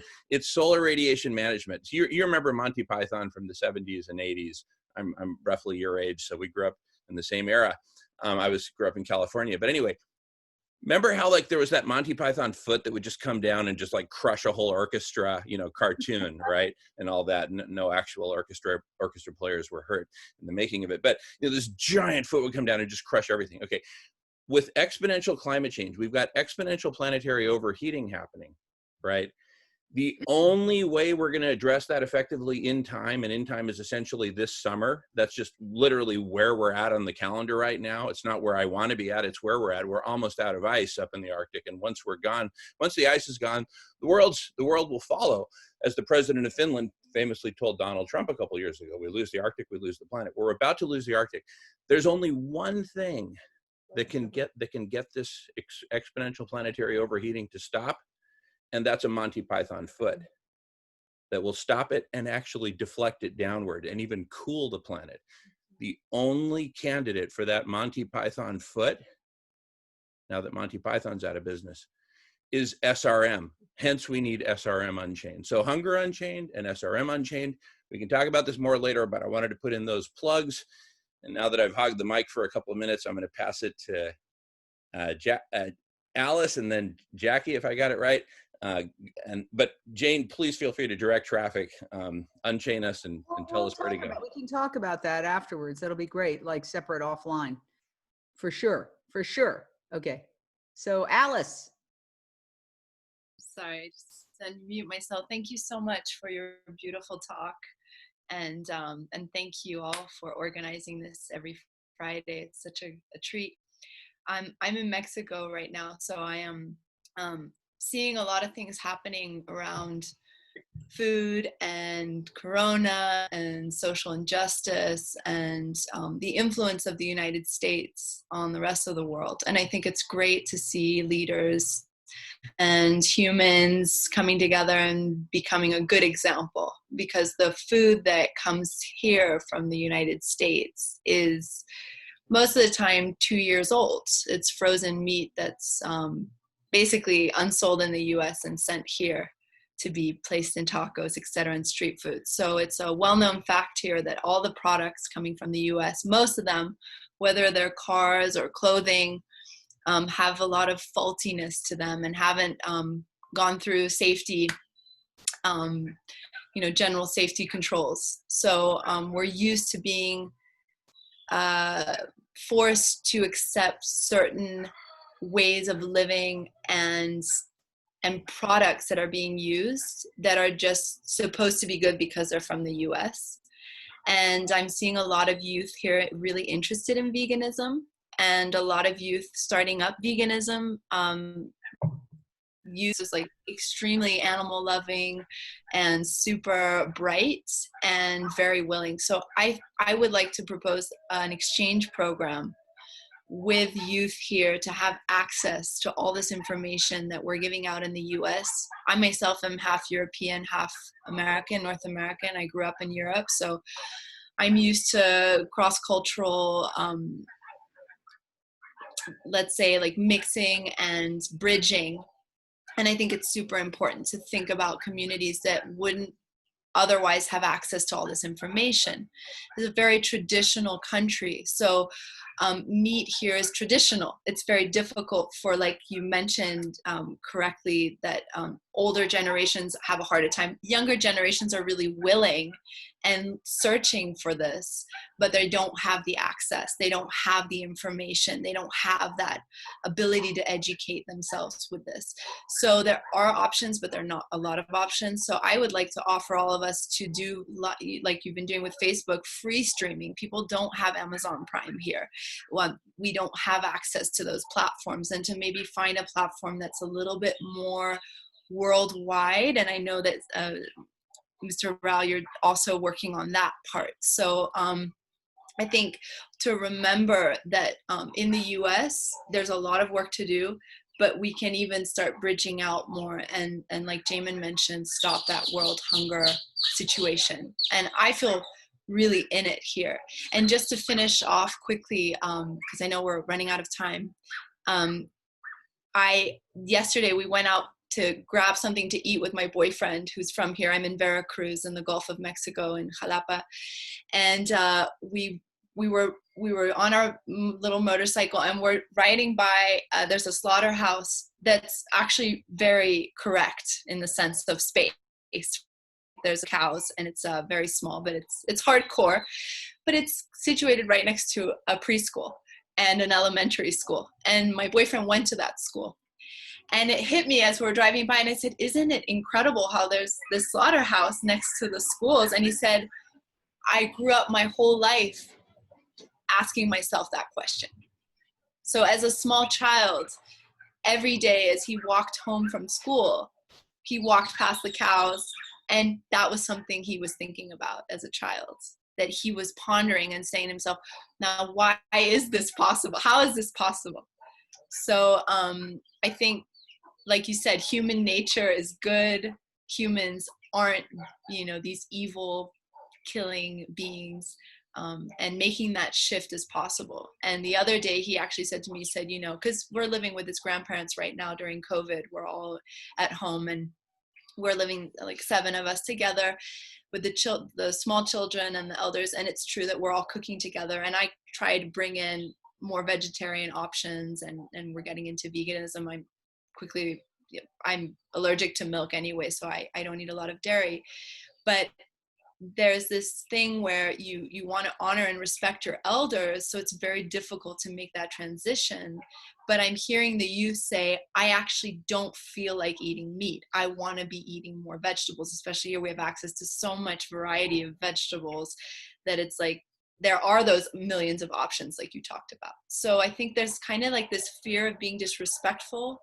And there's also this need for recipes and information and where to get it and how to start a vegan business, how to start vegan produce that you can sell and start that movement. But there's really this lack of information in other parts of the world that don't have that luxury, I would say, to be in this like savvy platforms and access.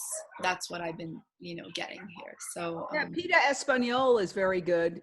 That we have a lot. Pita Espanol, also Animal Equality is founded by 2 people who are from Spain. Animal Equalidad is very, very big in Latin America. So you have those 2.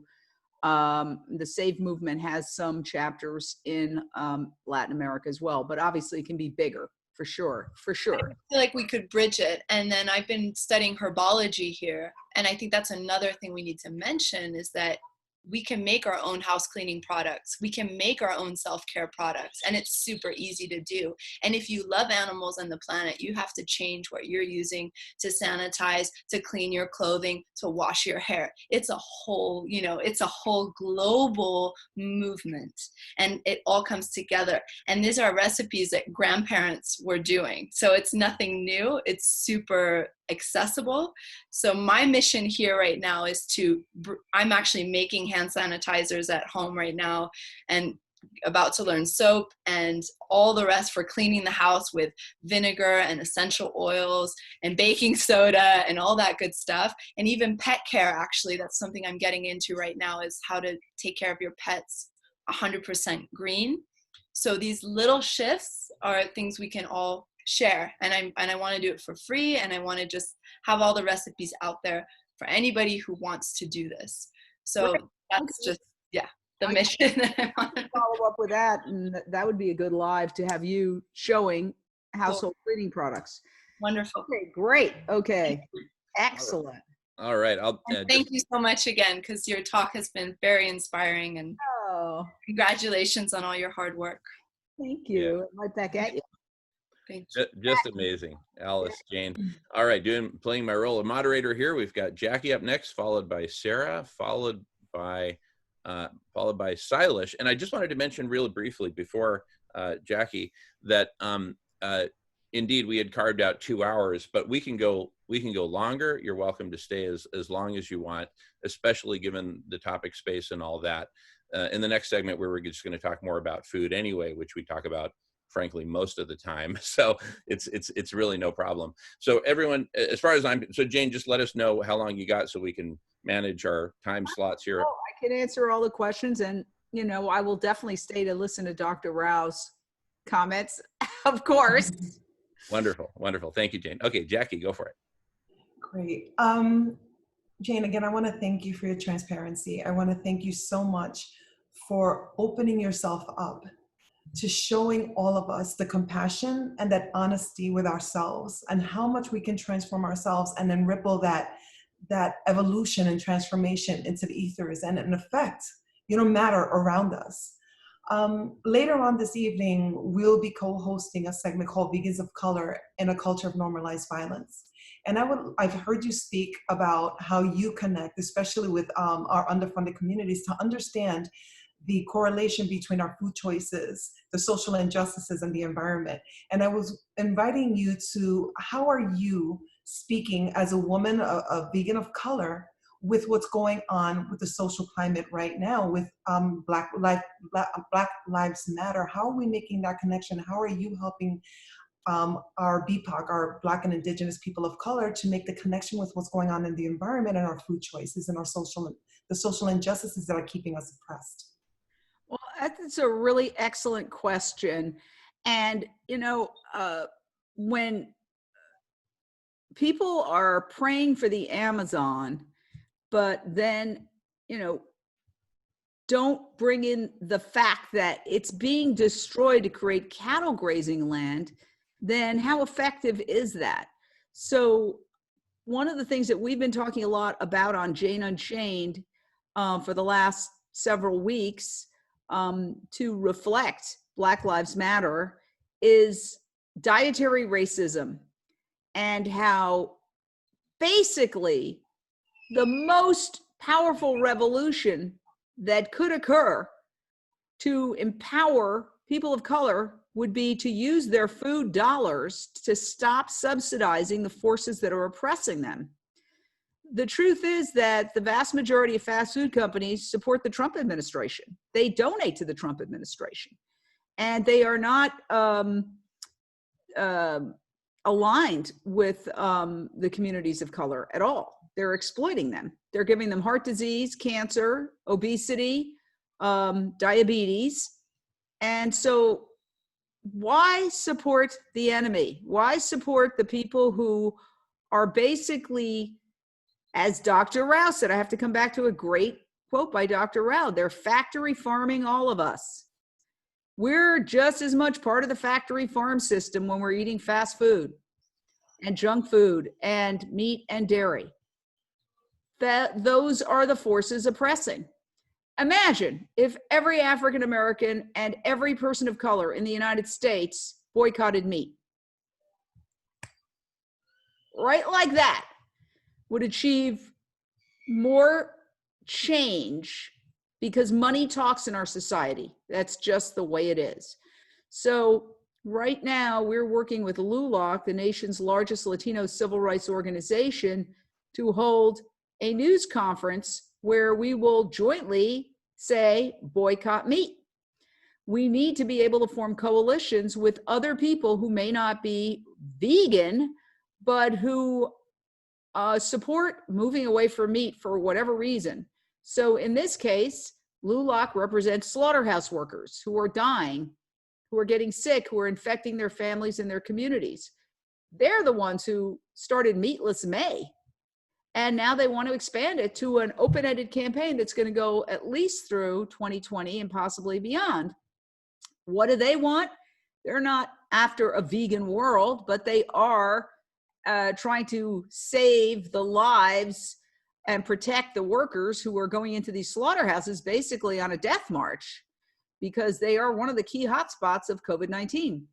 So I think it's very important for us to realize that whatever motivation, whatever gets people to stop killing these animals.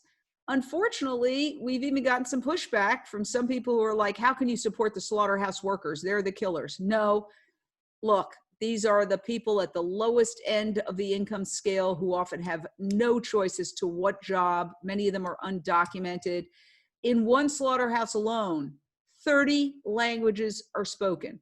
While there are a lot of Latino immigrants who are working in these slaughterhouses, it's not exclusively Latino. They're from 30 different countries, including places like Bosnia and various parts of Africa. And virtually, aside from the management, there's, from what I've heard, precious few non-persons of color working in these slaughterhouses. So while, people around here talk about how they love animals, ahimsa, oh, peace, love. Meanwhile, they're hiring poor people who have to literally march to their own deaths so that they can eat a chicken wing or a piece of pork. So I think it's really important that we form coalitions with other people and not get too locked up in this purity thing about, well, how could you possibly form a coalition with, no. Again, who pays the price for that purity? The animals.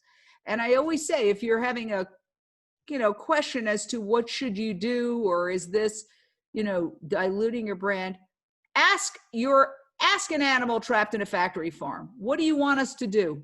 Do you want us not to form this coalition and you're going to stay there? Or would you rather increase your chances of having more room, having fewer of your friends and relatives die? You know what the animal's going to say. Do whatever you can.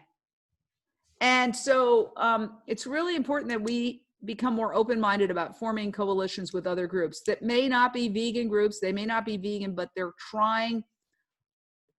People get into the tent for all reasons. Some people do it for health. Some people do it.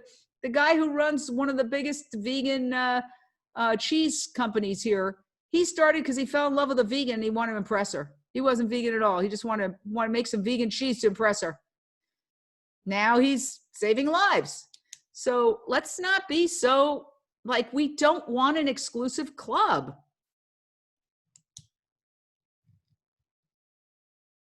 Brilliant, Jane. We've got up next is Sarah, followed by Silas, followed by Myra.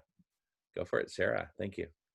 Hey, I just wanted to try to bridge the food healers with Jane and also with Guy McPherson, because when we're talking about solar radiation management, we're talking about we have to have that first. And I just think that if Dr. Rao, Jane, and Guy McPherson could do a segment, and actually maybe Jane talked to Guy first so she knows what's going on. I feel like I don't really think that pretty much anybody except for our group last week knows the urgency because of the Ye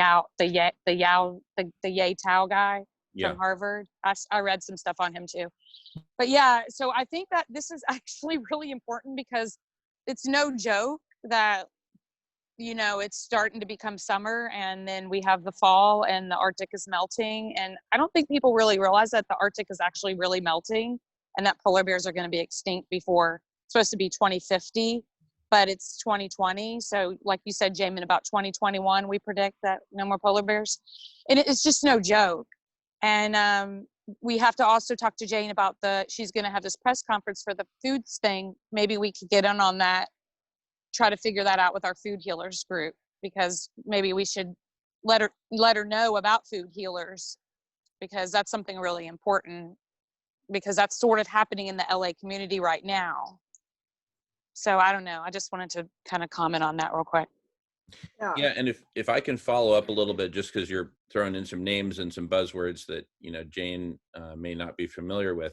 So Professor, we've got basically we have a level of extreme dysfunctionality even within the SRM community. Okay, so let's talk in terms of the diagnosis of the problem, just real briefly, because I don't want to cut into other people's time, but just real briefly, the diagnosis of the problem and the solution. The number one expert in terms of the diagnosis of the problem is Professor Guy McPherson. And he has been pounding the drum, beating the, delivering the message for over a decade.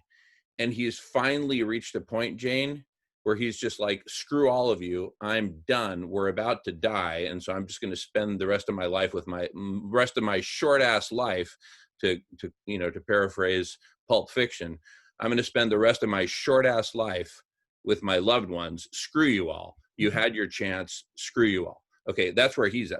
That's the world's leading expert in the diagnosis of the problem. Okay, and now let's talk about the solution.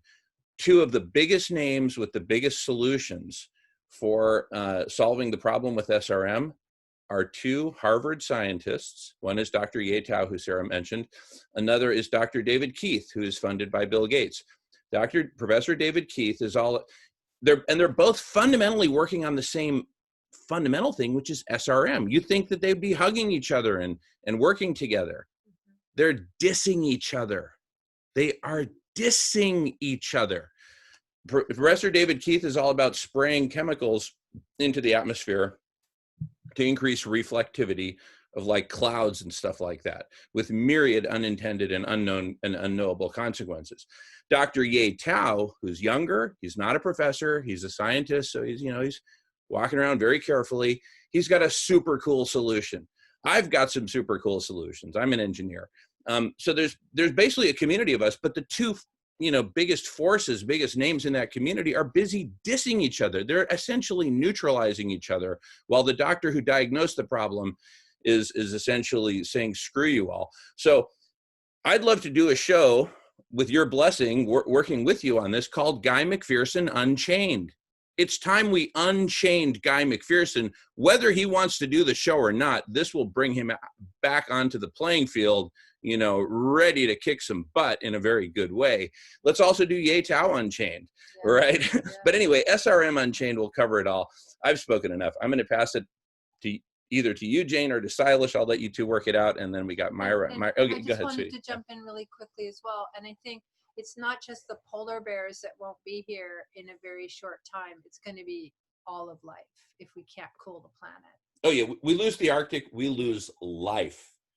We're Humpty Dumpty, way at the top of the pyramid. We're going to come splattering down like nobody's business in a couple of years if we don't fix this summer. Right. Everything else is going to be moot. And it's not being talked about in mainstream media. We need to make this something that's talked about in the mainstream media. It's called abrupt climate change. And it's irreversible if we don't get on it. And the only way it's going to be talked about is if it gets unchained. And the only one who can unchain it is Jane. Yeah. Right on. Woo! All right. I'm going to pass it to Silas. Jane, of course, you've got priority, so just jump in whenever. Silas followed by Myra. Go for it. Thank you, Jamin. Thank you, Jane, for that very insightful discussion and the sharing that you did. You opened my eyes to a bunch of things. You pointed out how it's a codependent, and the codependent says, I'm no longer going to support this. That's when the addict gets out of it, right? The codependent could be inside you. Mm-hmm. And I see this happening now with the Black Lives Movement. In fact, can I show a slide? Just one. There. Hold on. Just want to show you something. So this is a figure that came out in the New York Times, I think a couple of days ago. Excuse me. It shows the support for Black Lives Matter. And you can see that in the last 2 weeks, the support for Black Lives Matter increased more than it increased in the previous 2 years. Right? So literally, this is like the codependence for the white supremacists, saying we are no longer going to support you. Okay, that we are going to acknowledge that black people have been oppressed, and we are going to support them instead. So I think this immediately opened up, and I think this is now going to snowball. There is no way that the white supremacists can continue, right? And so we need to do something similar for the animals, and I think it's going to happen, whether they like it or not. It's going to happen, just like what happened with BLM. There'll be probably another ILM, Indigenous Lives Matter, and then the anti-colonialists are going to show up and say, no, we support you, not the colonialists. And in the same way, I think with the animals, it's going to happen. This is how exponential movements get triggered. And the way you're framing it in terms of the codependence, it gives us a way to target people when we send our messages. So I would like to invite you to join a task force on Basecamp, which is looking at an ad campaign for food healers, and also a docu-series that goes with that. So it's called the Docu-Series Task Force, and Ray can add you to that. We have regular meetings once a week, so every Thursday or so. And we would love your input, because I think you have so many tremendous insights that you can bring to that task force. Because it's about storytelling. How do you tell the story in a way that triggers the most people? And thank you so much for what you shared. Thank you, Dr. Rao. I'd be very happy to be part of the task force. I think that our messaging, some people have it down. I think PETA's got a brilliant messaging system. And I think, there are a few groups that really know how to send the message, but there's a lot to learn. And, we see with like Greta Thunberg, one person with a message that resonates can really go far. Mm-hmm. Or one message that really hits can really go far. That's why I think the boycott meat is a great, because it's not saying go vegan. What it's saying is boycott meat. It's a different thing. And they can do that without feeling like, see, part of it is almost like an allegiance. When you're an addict, one of the things that, you'll hear people talk about in addiction is how proud they were of things that are now embarrassing. I used to be proud that I could drink certain people under the table, right? I used to be proud that I could go to work with a severe hangover and do my show. Now I look back and I go, what? Why would I be proud of that? That's embarrassing, but that's the addict mentality. So there's an allegiance to it. Has, a lot of this really doesn't boil down to what people are putting in their mouths. It's their identity. And their identity is aligned with this sort of meat dairy culture. And of course, the advertisers are brilliant in inserting all of these things into their conditioning, where they associate meat consumption with friendship.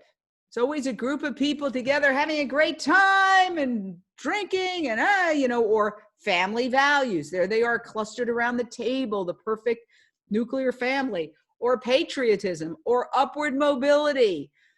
All of these things they're subliminally putting in. So when you're asking people to give that up, you're not just saying give up eating an animal or their byproducts. You're saying give up a lifestyle. Just like I thought when I got sober, I said, I'm turning myself in. I thought I was going to prison. I thought I would never laugh again. I would never karaoke again. I would never go dancing again. I would never go to a party again. This was my thought process. Okay. I thought I was essentially saying goodbye to fun because I so associated fun with alcohol. Then now, of course, I go to parties and I continue to make a fool of myself. But of course, I remember what I've done. But the point is that this is the mentality of people who feel that they've so associated giving up meat or associated with meat with everything from 4th of July, Thanksgiving, Christmas, all of these things that they feel now, it's like they can't have all that because they've been married. So that's why like a music video like Gray's Vegan Thanksgiving, which was so fun and joyous, that's so powerful because it's like they're having more fun than you with your relatives that you can't stand with a dead animal on the table.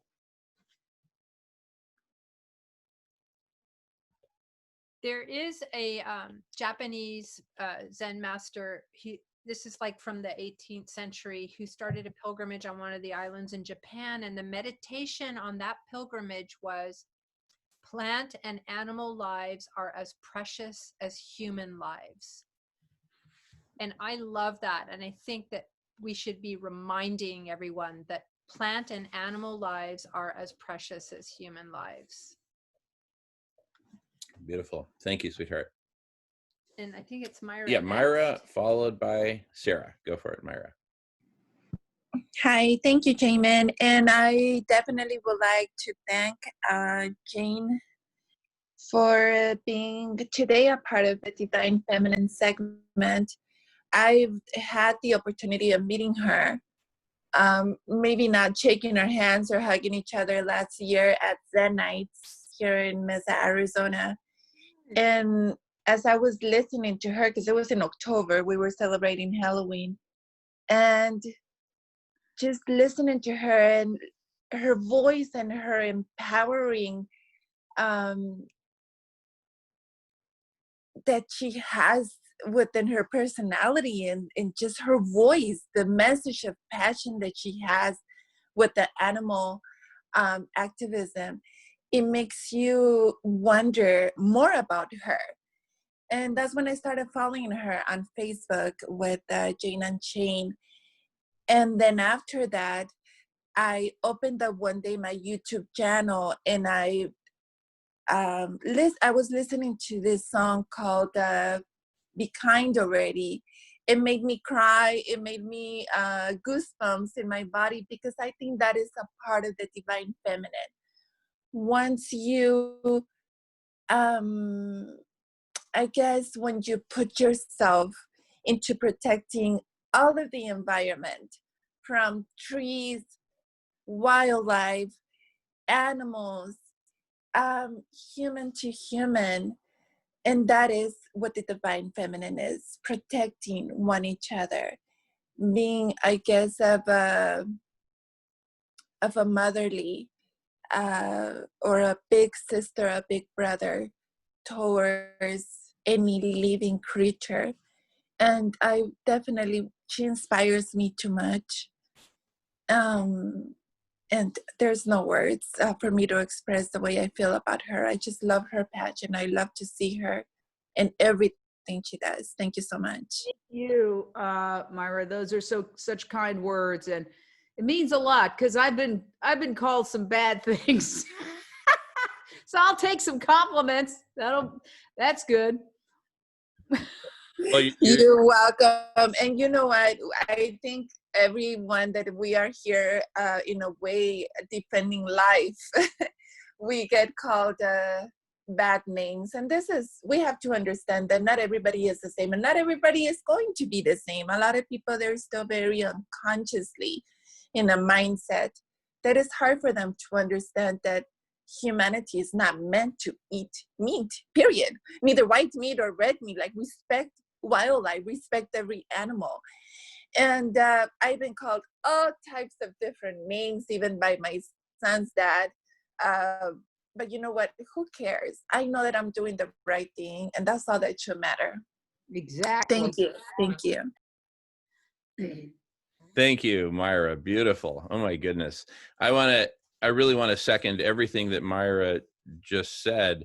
The love here is just palpable, and the power of this gathering. I turned to Melissa a minute ago and said, this is the block party unchained, right? This is the 24-hour collective intelligence block party.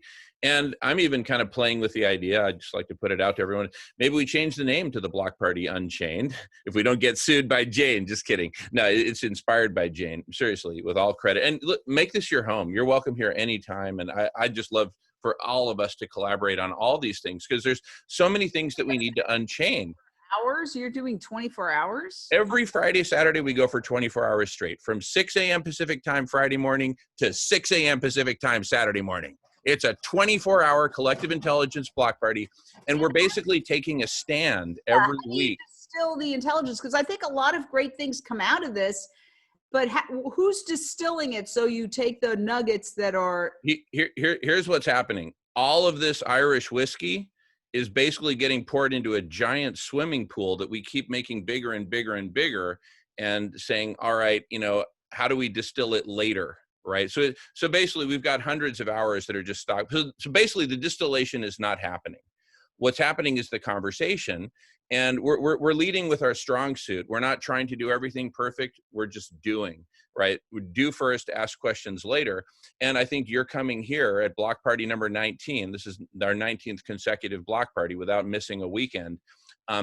This is providential, because this is the block party unchained during the growth of Black Lives Matter. How perfect could that be? Why? Because the block party is traditionally associated mostly with African American communities, also Hispanic. I'm Hispanic.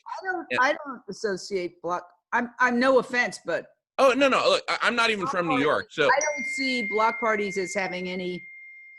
No, that's fair. Like I say, I'm not from New York. I just have images of block parties like in Harlem and stuff, but that's just probably from the media more than anything else. But let's forget about that. But anyway, all I'm saying is having you here is anyway. It's just that I don't. So I mean, I think it's important to stay. You know, for example, as a reporter, when I was in reporting, I was one of the first reporters to cover the AIDS crisis when there was a protest in outside Sheridan Square, and I went there, and we didn't know what AIDS was. We had no idea. It was like this thing called AIDS. What is it? And we were listening, and then all of a sudden it became a thing, and everything was an AIDS story. And they would hand me a story, and they'd say, "Here, and find the AIDS angle." I'd be like, "There is no AIDS angle," and yet because of branding. So I think it's important to be careful when we're branding things, not just because somebody's talking about something now. It's like, we're going to brand everything one thing. I don't think it does justice to that thing. So that's the only reason I mention it. Go ahead. Yeah, that's fair. That's fair. And as you get to know me, you'll see I brainstorm first and evaluate later. Anyway, we've got Sarah in the queue, followed by your long lost cousin in Cork, Ireland. James Desmond, you'll be happy to meet. All right, so go for it, Sarah, followed by James. Okay, my question is really for Jane and Dr. Rao. So Dr. Rao, would you recommend Guy McPherson's theory to Jane, and how important do you think this is for Jane to know about? Because I feel it's like super urgent. And then I think that's the end of my question. I just really think that we need to really get this Guy McPherson. But I think that that Dr. Rao needs to give it his blessing if he thinks that's what it needs to happen. Yeah, there are, thanks for bringing that up, Sarah. I wanted to have a conversation with Guy. Hopefully on Monday, we can arrange that during the World Unity Week, because there are some things that he says that don't agree with the numbers that I'm seeing. So I need to clarify these things with him. Because, he may be looking at the extreme cases, the extreme situation, and assuming that that is the truth. Because he's known in the mainstream science as purveying apocalyptic porn, something like that. That's what they call him. Yeah. So I need to understand, where he's coming from, where he's coming up with some of the numbers he quotes, like 20%. If you reduce the aerosols by 20%, he's saying that the temperature will increase by 1 degree Celsius within 1 year. Well, that means that if you reduce the aerosols by 100%, it will increase by 5 degrees. Is that really true? If that is true, that means that the aerosols are contributing something like, 10 watts per square meter, which doesn't gel with what the IPCC is saying. It's saying more like 1 watt per square meter. So this is why I need to have a more detailed conversation with him. And I haven't had a chance to do that yet.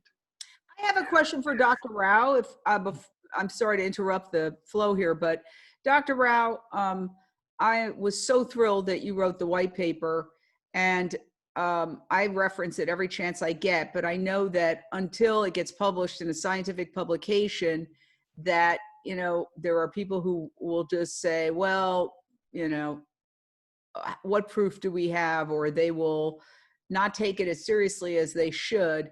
Where is that now in terms of getting it peer reviewed and published in a scientific publication? So the scientific publications are all saying that there is nothing new in what I wrote, because I'm just taking data from others and pointing out what they're already saying it, right? So that's the response I'm getting back from them. But there are scientists who have joined us saying that you're right, and we need to make this more public, and they are willing to give endorsements. So if you think that's helpful, I'd be happy to collect endorsements from scientists. Well, here's the thing. So the New York Times says that animal agriculture is 14.5% of greenhouse gas emissions. Right. Now, if what you're saying is everybody acknowledges it's true, then why isn't the New York Times saying it's 87%? This doesn't make any sense. It's like, can you argue back? Like, no, everybody isn't saying this. Right. So we are like in a situation similar to what might have happened with the tobacco if 97% of the people were smoking. And all the scientists are smokers. They're all chain smokers. And so they are all pretending that tobacco smoking is not harmful. Right? So it's very hard for someone to cut through and say, look, tobacco smoking is harmful to your health. Right? Because the entire system is designed around feeding people tobacco. It's the same thing with meat and dairy, right? So the FAO, which is actually an organization that is designed to promote meat consumption, meat and dairy consumption, they came up with the 14.5% estimate, which is complete garbage. We know it's complete garbage because you can point out all of the flaws in that, right? And it has been done. There are scientific papers in which they have pointed out all the flaws, and yet no one wants to hear it. No one wants to hear it. They are just pretending that that's not true. So it's a very tricky. So I don't know how to cut through that. You know, I don't know how to cut through that. And I said this before, but I think the world is really run by the people who run the big software companies now. Mm-hmm. I mean, you know, I don't even have words to describe the person in the White House right now. Every day, another book comes out. So we don't look to that. And where do we look? The media, controlled by the industry. Excuse me, I have a frog in my throat. Is that speciesist to say I have a frog in my throat? The people who really run the show are the Googles and the Facebooks. And we know Jeff Zuckerberg, I guess, is a hunter. So I don't think he'd necessarily be open to the idea. But there's got to be Sergey Brin. One of these people, maybe Elon Musk, that if they came out, if they said it, because somebody at Google, having read this book or listened to this book, I mean, Google, you know, has superseded all the news media combined. It has the sum total of human knowledge, and it's got, you know, it's got access to everything. So if Google made the decision that, yes, you're right, they could put it at the top of the search engines and everybody would have to start admitting it. I mean, that's one of the reasons I started Jane Unchained. Every time I covered a protest, they'd say, well, yeah, we told the news media they were going to come, but there was a breaking news story. I know how that works. There's always a breaking news story. That's what people say when they want to go somewhere. It's the same thing. Here we are, you know, banging at the door of mainstream media, trying to get them to say this. If they won't say it, let's go to the real powers that be. This whole book is about how Google is more of an information source than all the other media put together. We got to get this to one of these people at Google. They don't seem like they're that invested in meat, like, you know, maybe the Amazons of the world are, but not And the Facebook, they may not be that friendly, but if we got to Google, you know, I know PETA had said once point they were at the verge of speaking to one of these big companies, and it may have been Google, and then it got canceled or something, but that's not for publication, so keep that out of here. But the point is, we need to get to those powers that be. One person, who's the guy who's in charge of the Google? We got to get to him. Jane, I just want to add in something. Sorry, I think your question is really valuable, and again, I think you answered the question twice in different ways. I know that Jamin and our team, we went to Microsoft to talk about global, you know, warming and all that, and we weren't heard. So sometimes you go banging on doors and you get turned down, like you just mentioned, and it's really tricky. So I think it'd be wonderful if you brainstorm with everybody, because you're so, you know, savvy and you have all this experience. I think you've really got tools, and what you've read about the new generation. I'm 33, so I consider myself in that, you know, niche of people who have grown up with Instagram. I have, you know, different platforms I use, and I've been noticing that Black Lives Matter has really been funneled, you know, supported through Instagram. I mean, that was really the main place where supporters were going to even communicate about demonstration. We were all asked to black out so that they were able to communicate together, to know where to meet and where to go. And that was worldwide, because I had friends in Europe, I'm in Mexico, we all shut down for that reason.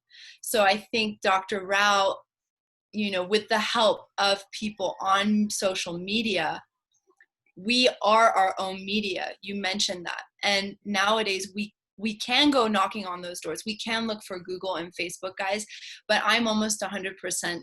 And I don't want to be pessimistic. I want to be optimistic, and I want to believe that we can get somebody to relate to us. But in the case that we don't, if somebody doesn't respond, what are our other options? And I think Melissa mentioned it. It's everybody. It's the everyday person. Well, we're doing that though. We're all on social media. But we're not together on social media. You know, we don't have a platform together. There is no one movement. And Jamin mentioned it, that people are actually shaming one another instead of just saying, okay, you know what? Yeah. I'm going to put my ego aside, and this is this platform, this one platform. I understand, but good luck with that. You know, you're not going to end human nature overnight. Human nature is... No, I understand. I'm not saying ending human nature. I'm just saying to allow that one hashtag, or that, like with Black Lives Matter, like with that phenomenon. Yeah, boycott meat. That's what we're trying to do, the boycott meat. I'd love to get all you guys involved in the boycott meat. Yeah. But no, listen, nothing would make me happier than having one platform, but I've gone to a million Zoom meetings about that. And the trouble is, everybody's idea of what that one platform should be is different. So, but I just want to just jump back here for 1 second. So I just looked at Google CEO, Sundar Pichai. Pichai Sundarajan, also known as Sundar Pichai, is an Indian-American business executive, the chief executive officer of Alphabet and its subsidiary Google. He began his career as a materials engineer and joined Google as a management executive in 2004. I mean, he's from Madurai, India. So, Dr. Rao, maybe there's another way to approach him that doesn't have to do with, hey, the world's going to bleep and we need you. I mean, maybe there's a way to connect with him in some other format. And I would think you'd be the perfect person to do that. Yeah, I'm exploring that. With some of my classmates who also work at Google. Oh, well, great. Yeah, because honestly, this guy could turn around and go, you know what? I've looked at the math. He's obviously got a guy who, again, this isn't, the math is explainable in probably an hour presentation. And you have all the citations. I think all those citations that you said, the FAO has twisted the numbers, that there are scientific reports that show that are those included in the white paper? Absolutely. Yeah. So I think, you know, if you could get this one person to understand this and accept it, in one felt swoop, this person could completely change the equation. And the reason I say that is that listening to this book, Merchants of Truth, she acknowledges that Google has, because people used to have to go to newspapers for information. They don't need to go to newspapers for information. Google has all the information. The sum total of all information on this planet is essentially on Google. So the day that they rank the truth #1 on their search engine, which they could do, is the day that then the New York Times would have to either accept it or be called out. Right now, nobody's challenging the New York Times. They're getting away with it. But if the truth were more widely available, I think this is a great strategy to get to this person. And Love it. Yeah, he might listen to you, Dr. Rao. Well, here's the beautiful thing that's happening. Collective intelligence is happening right here in this room, in this Zoom room, and we simply need more of this. Simply, we really do need more of this, because some of the ideas that have been percolating today, I want to second what Alice said. I think what she's really saying is we simply need to come together more. These unique, magical moments where we come together here, like on the Divine Feminine, we need to spend a lot more time doing this. It is a matter of time. And that's why we spend 24 hours straight on the Collective Intelligence Block Party every Friday, Saturday, and then another 8 hours straight on Tuesday on the Solution Club at the beginning of the New World, which also includes the Vegan Collective Intelligence as a 2-hour segment within that. We've got a couple of people patiently and very respectfully waiting in the queue. We've got James and Paige. Did you need to jump the queue? Okay, we're going to let James, if it's okay with you, we're going to let, oh, no, you're okay? Okay. So James, followed by Paige, followed by Myra. Take it away, James. Thanks, Jamin. Hi, Jen. Hi, all. Just like to say anyway, thank you very much, Jen, for your talk and for sharing your story. And I would like to say that as an Irishman, a lot of that, your story has resonated with me as well. You know, in particular, your story with your father and everything else. And a lot of my own journey has been very, very much similar to your own. I'm probably at the stage now where you were talking about your talk, given those who are on the vegan journey journey towards that, because I'm not a vegan myself, nor not, only started getting into the idea of what the hypocrisy of eating meat is all about from these conversations here on the Collective Intelligence platform. And so I really loved your story. I really do appreciate where you're sharing that. Particularly where you said you found your way to sobriety through your friend, and not just because you had the willpower to do it yourself, because I understand where you were coming from, where you said you were trapped in your own misery in a sense, and it was until you hit rock bottom that you had that friend and then that link towards sobriety. And I see and view the CI Block Party, the Collective Intelligence platform here, as my link now to my journey as well towards the veganism as well, and meeting yourself now as well on the platform as well in one of your talks, because again, on the Divine Feminine and other segments of the Block Party, we have different people come on from all walks of life and from everywhere around the world, really. So far now, I think it's 9 different countries or something. But we're learning a lot more than what we came here for, is what I'm saying, and that's what I've come away from this. I came here with the full intention of being involved in the climate situation, which was my biggest priority at the time, the climate emergency that we all faced and everything else, and it was my interest in that and my fear over it that led me to the CI Block platform. And I see that there is people working, good people out there working for a better life than the world that we have at the moment. And I'm learning as we have different meetings every week and meeting people like yourself as guests, that there are many other types of groups out there that I didn't know anything about, such as the vegan movement now and everything else. But it's opening my eyes, meeting all these different groups and learning different aspects from these groups. But I do notice we all share that we're all aiming for the same thing in life, and we all want a better life for ourselves and for all species, I suppose. And that is why I do think we should unite as groups. I think we should unite on the CI platform as just a group uniting platform to share our ideas and to come together and enlighten each other. And because we do need to unite, because without that, I think all else is lost anyway. So I think it's very important. I totally agree. If I could wave a magic wand and have all the animal rights groups unite in one message, one hashtag, I would absolutely make that happen. Alice, I agree with you. That would be incredible. It's just that, unfortunately, it's been very hard to make that happen.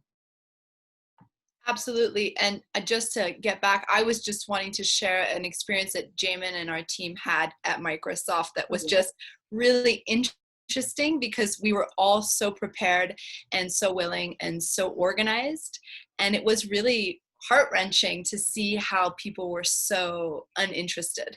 And we used the whole connection to Indian culture and our Indian team members, and I'm just saying, I think it's a great idea. We've had it. We'll see where it goes. I think it's a very good, you mentioned something you hit the nail on the head, and we've been down that road and we've just seen a negative response. So I don't want to be negative. I'm trying to be positive, but from personal experience, it was a tricky one. And I hear you. I mean, we've had all the same experiences with the news media, why people condescend to you. Oh yeah, it's lovely you care about animals. Like, no, it's the future of our planet. We're gonna all die. Don't you hear us? It's very hard when people, it's like I feel like we're from the future. And we're talking to people who are in the Middle Ages, and we're trying to say the world is not flat, and they don't want to hear it. So, however, eventually people did acknowledge that the world was round. So it's a question of, how do you break through that wall? How do you break through? Sometimes it could be one person. It could be one person who wakes up and who joins us and who says, wow, for whatever reason, like a lot of times people do not care until it hits them personally. I always point out, absolutely, people who were completely, who was it? Our vice president, who was completely homophobic, but then his daughter's gay, and now he was okay with gay. Then there was Cheney. And then there was the Brady bill. I mean, Brady was working for Reagan. They weren't for gun control. Then he was shot. Then he cared, I mean, tragic, but true. And I think we all have that experience where we didn't really take something seriously till it hit us personally. So maybe Dr. Rao, when he goes to see, or, writes a letter to this Google representative, he can really talk about something very personal, or find a way that it's like, oh, this is these, like you said, this sort of really factual, short, succinct, straight to the point reason for them to really get on board and to be interested. Like, if we could all dig in, each one of us, is just something that's coming to me through this conversation, where we can actually really help Dr. Rao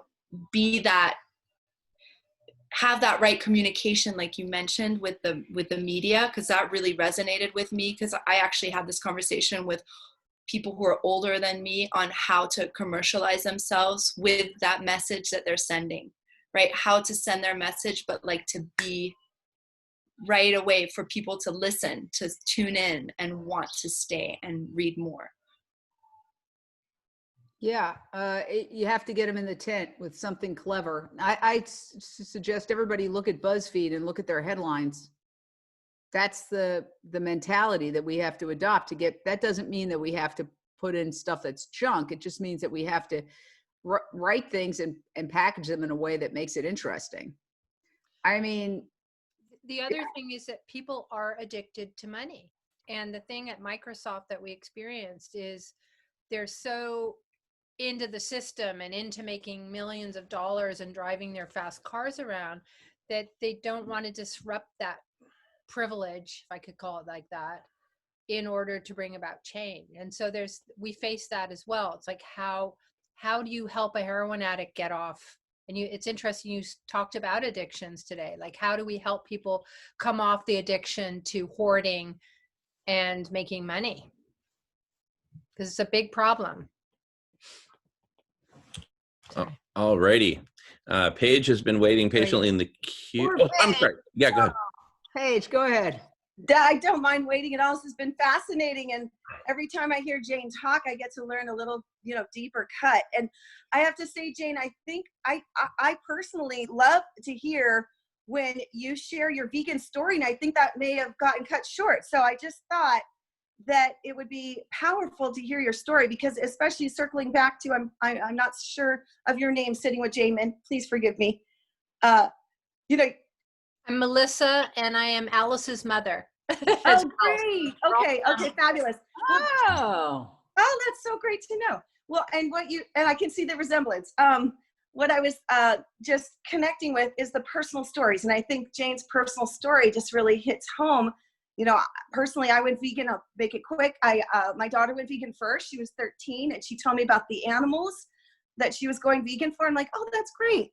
And being an eco-vegan, I didn't get it. And then I sat and watched the film Cowspiracy, which I encourage everyone, if you have not seen that yet, or, see the connection of how much water we use, to make animal products. Anyway, so you really can't be an environmentalist if you still are consuming meat product, animal, dairy, cheese, and eggs as well, as it just is wreaking havoc on our environment. And I think that's powerful. So anyway, Jane, I just thought, I don't know if you shared, so I thought that might be powerful. Thank you, Paige. Yeah, I'll tell the story. Yeah. Well, I was this vegetarian-ish person, when I was younger with growing up. I mentioned that we ate fish and eggs and dairy, and then I had given up, I guess. It's a little murky, but I was vegetarian, and yet I hadn't given up cheese. And Howard Lyman, the 4th generation cattle rancher who became vegan, came into KCAL, Paramount Studios, and I was doing an interview with him. And he was the one who became famous by going on Oprah. And he was a 4th generation cattle rancher who got very ill. He had a massive cattle operation, factory farming. And he made a pact with God. He said, God, if you get me out of this surgery alive, I'll reveal the horrors of our industry. He got out. He wrote a book, Mad Cowboy. He went on Oprah. He started talking about the horrible things they do to animals. She said the famous quote, "That just stopped me cold from eating another burger." The cattlemen sued her. She actually had to move her show. This is 23 years ago, something like that. She had to move her show to Texas for a while to defend herself. Anyway, he became famous for 15 minutes kind of thing. He was doing interviews and he walked into KCAL. I interviewed him. Maybe I arranged it, maybe I didn't. I don't remember. But anyway, after we did the interview, he and his publicist, Mar Nealon, walked up to my cubicle and they said, "We hear you're a vegetarian." I said, "Yes." And then they said, "Do you eat dairy?" And I kind of hung my head because he had just told the horrors of the babies are ripped away from the mothers at birth. The boys, they don't need them. They shoot them, or they put them in veal crates, or they leave them on dead piles to just die. The girls are stuck in these hutches where they're force-fed from a rubber nipple, this low-grade milk replacer that they don't want. So they don't want to consume it. So then the workers start beating them up because they're frustrated because their bosses need to keep these calves alive, the females, to put them in the system so that they can send the mothers off to be slaughtered as cheap hamburger meat. And the whole thing is a rape, abduction, and murder operation. So I had hung my head and I was like, yeah, I eat dairy. And the two of them went like this. They went right at my nose and they said, liquid meat, like that, liquid meat. They confronted me right there in the newsroom. And that's the moment I went vegan.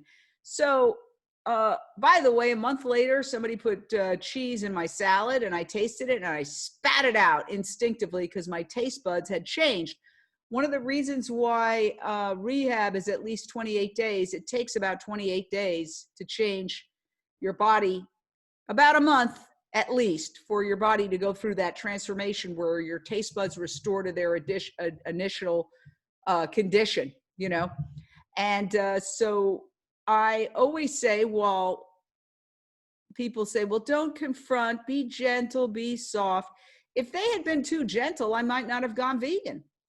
If they had said, you know, well, we discussed some of the problems with veganism. I hope you consider maybe giving up dairy. I might have just, but they confronted me.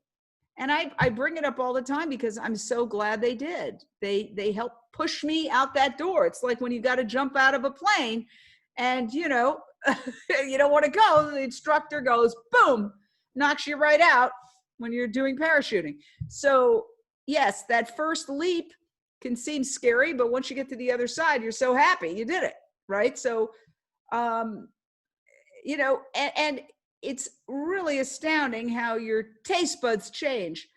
I am a sugar addict too. And honestly, now when I accidentally taste something that even has a tiny bit of sugar, since I gave it up one day at a time, and I've slipped on sugar before, so I'm not getting too confident about it, but it tastes so sweet to me. And when I was like eating sugar all the time, I couldn't even taste it, you know? And so your taste buds do revert more to your natural state after about a month. So you got to give it a month. You know, that first month when I first got sober, believe it or not, I had already had a trip to Puerto Vallarta booked. So I went on the trip because I'd already paid for it. And it was the hardest week of my life because everybody around me at this resort was doing not just drinks, but these giant things they're like glass goblets where they're drinking. It was just a giant drinking party all around me. And I thought, if I can get through this week sober, the rest is going to be, because it was literally the worst location to have your first week sober. So what did I do? I got my hair braided. I got henna tattoos. I was in the thing for kids making, you know, little clay subjects. I was doing anything I could to keep my mind off the alcohol around me. I went to an AA meeting in Puerto Vallarta where was there like a bunch of expats who were like telling stories of their I mean, it was like such a crazy week, but I got through it sober, and it kind of made the rest, you know, it was really, so that first week, yeah, it's going to be hard. You're going to have to do things to keep yourself otherwise occupied. But when you get through that first month, after that, it's really so much easier. So anyway, yeah, that's my story. Beautiful, Jane. Paige, had you finished commenting or asking questions? Yeah. Well, Jane, you reminded me of a couple of books, and this one's a powerful book. Melanie Joy, she also has some great YouTube videos. She also wrote a book before this, which is about why we love dogs, eat chickens, and wear cows. So she has some short videos that are really powerful. This is also another book by her that, you know, if you're curious. But thank you. I work with Jane, and you already know that, anybody. So, hey, yay. And you do a great job, Paige. We all do. We're all doing what we do. And you keep it going. You keep it going. You've got the lunch break lives. By the way, if somebody wants to do a lunch break live, we're doing them remotely now. So if you want to do it on Zoom, you just basically prop up your laptop high so that it can look down at your serving area, and you hold up the stuff. And, you know, like Alice, you've got a great signal there in Mexico. You could do one. And Myra and Jackie, and is it Jackie or Jackie? It's Jackie. Jackie, okay.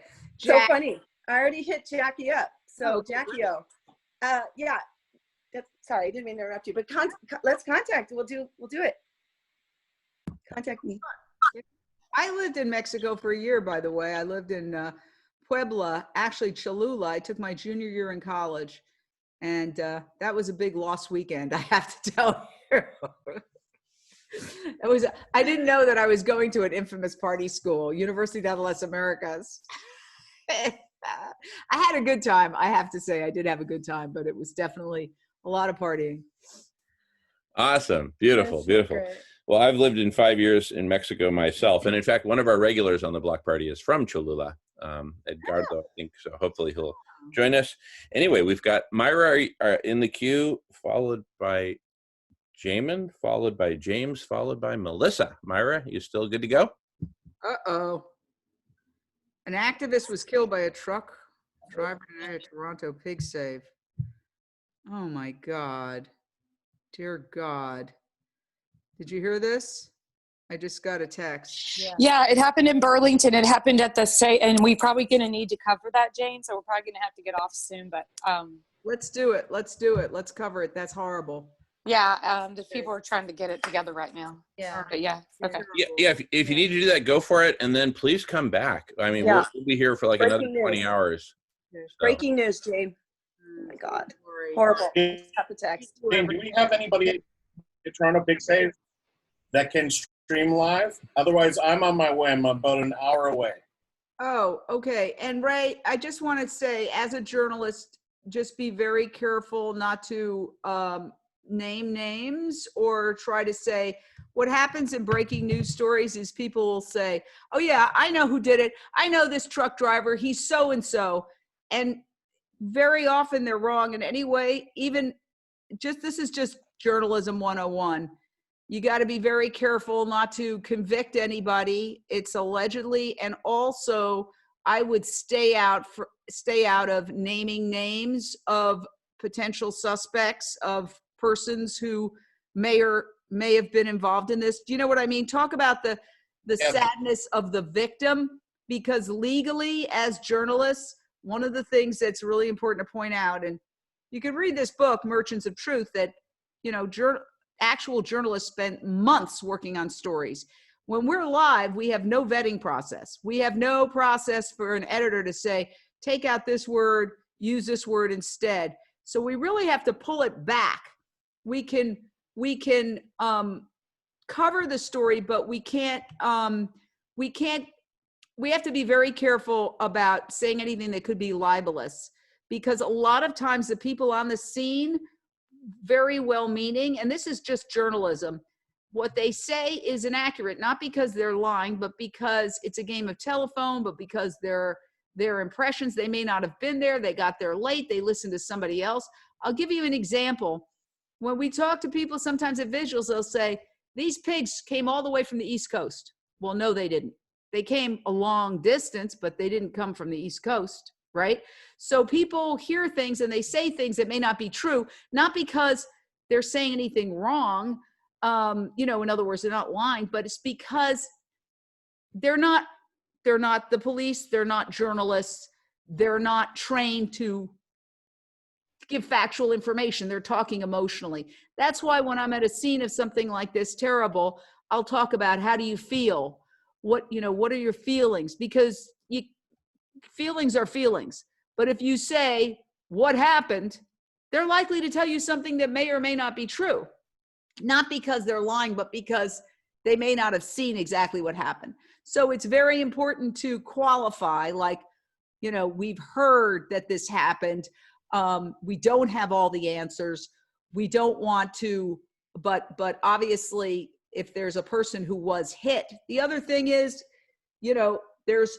there's all this confusion about the process, like, was it intentional?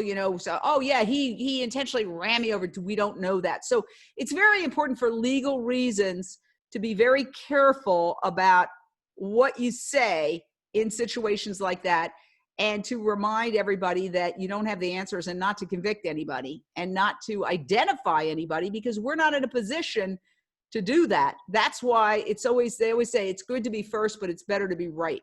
So I thank you so much for going there and going live, but just be very careful when people are very emotional. They're liable to say things that we don't want to get sued, if you know what I mean. Does that make any sense? Yeah, it's already convoluted because the mainstream news is already misreporting what happened there, that there was somebody that was giving water to a pig to a moving truck, which is absolutely not what happened, according to the people that were attending and probably have it on video.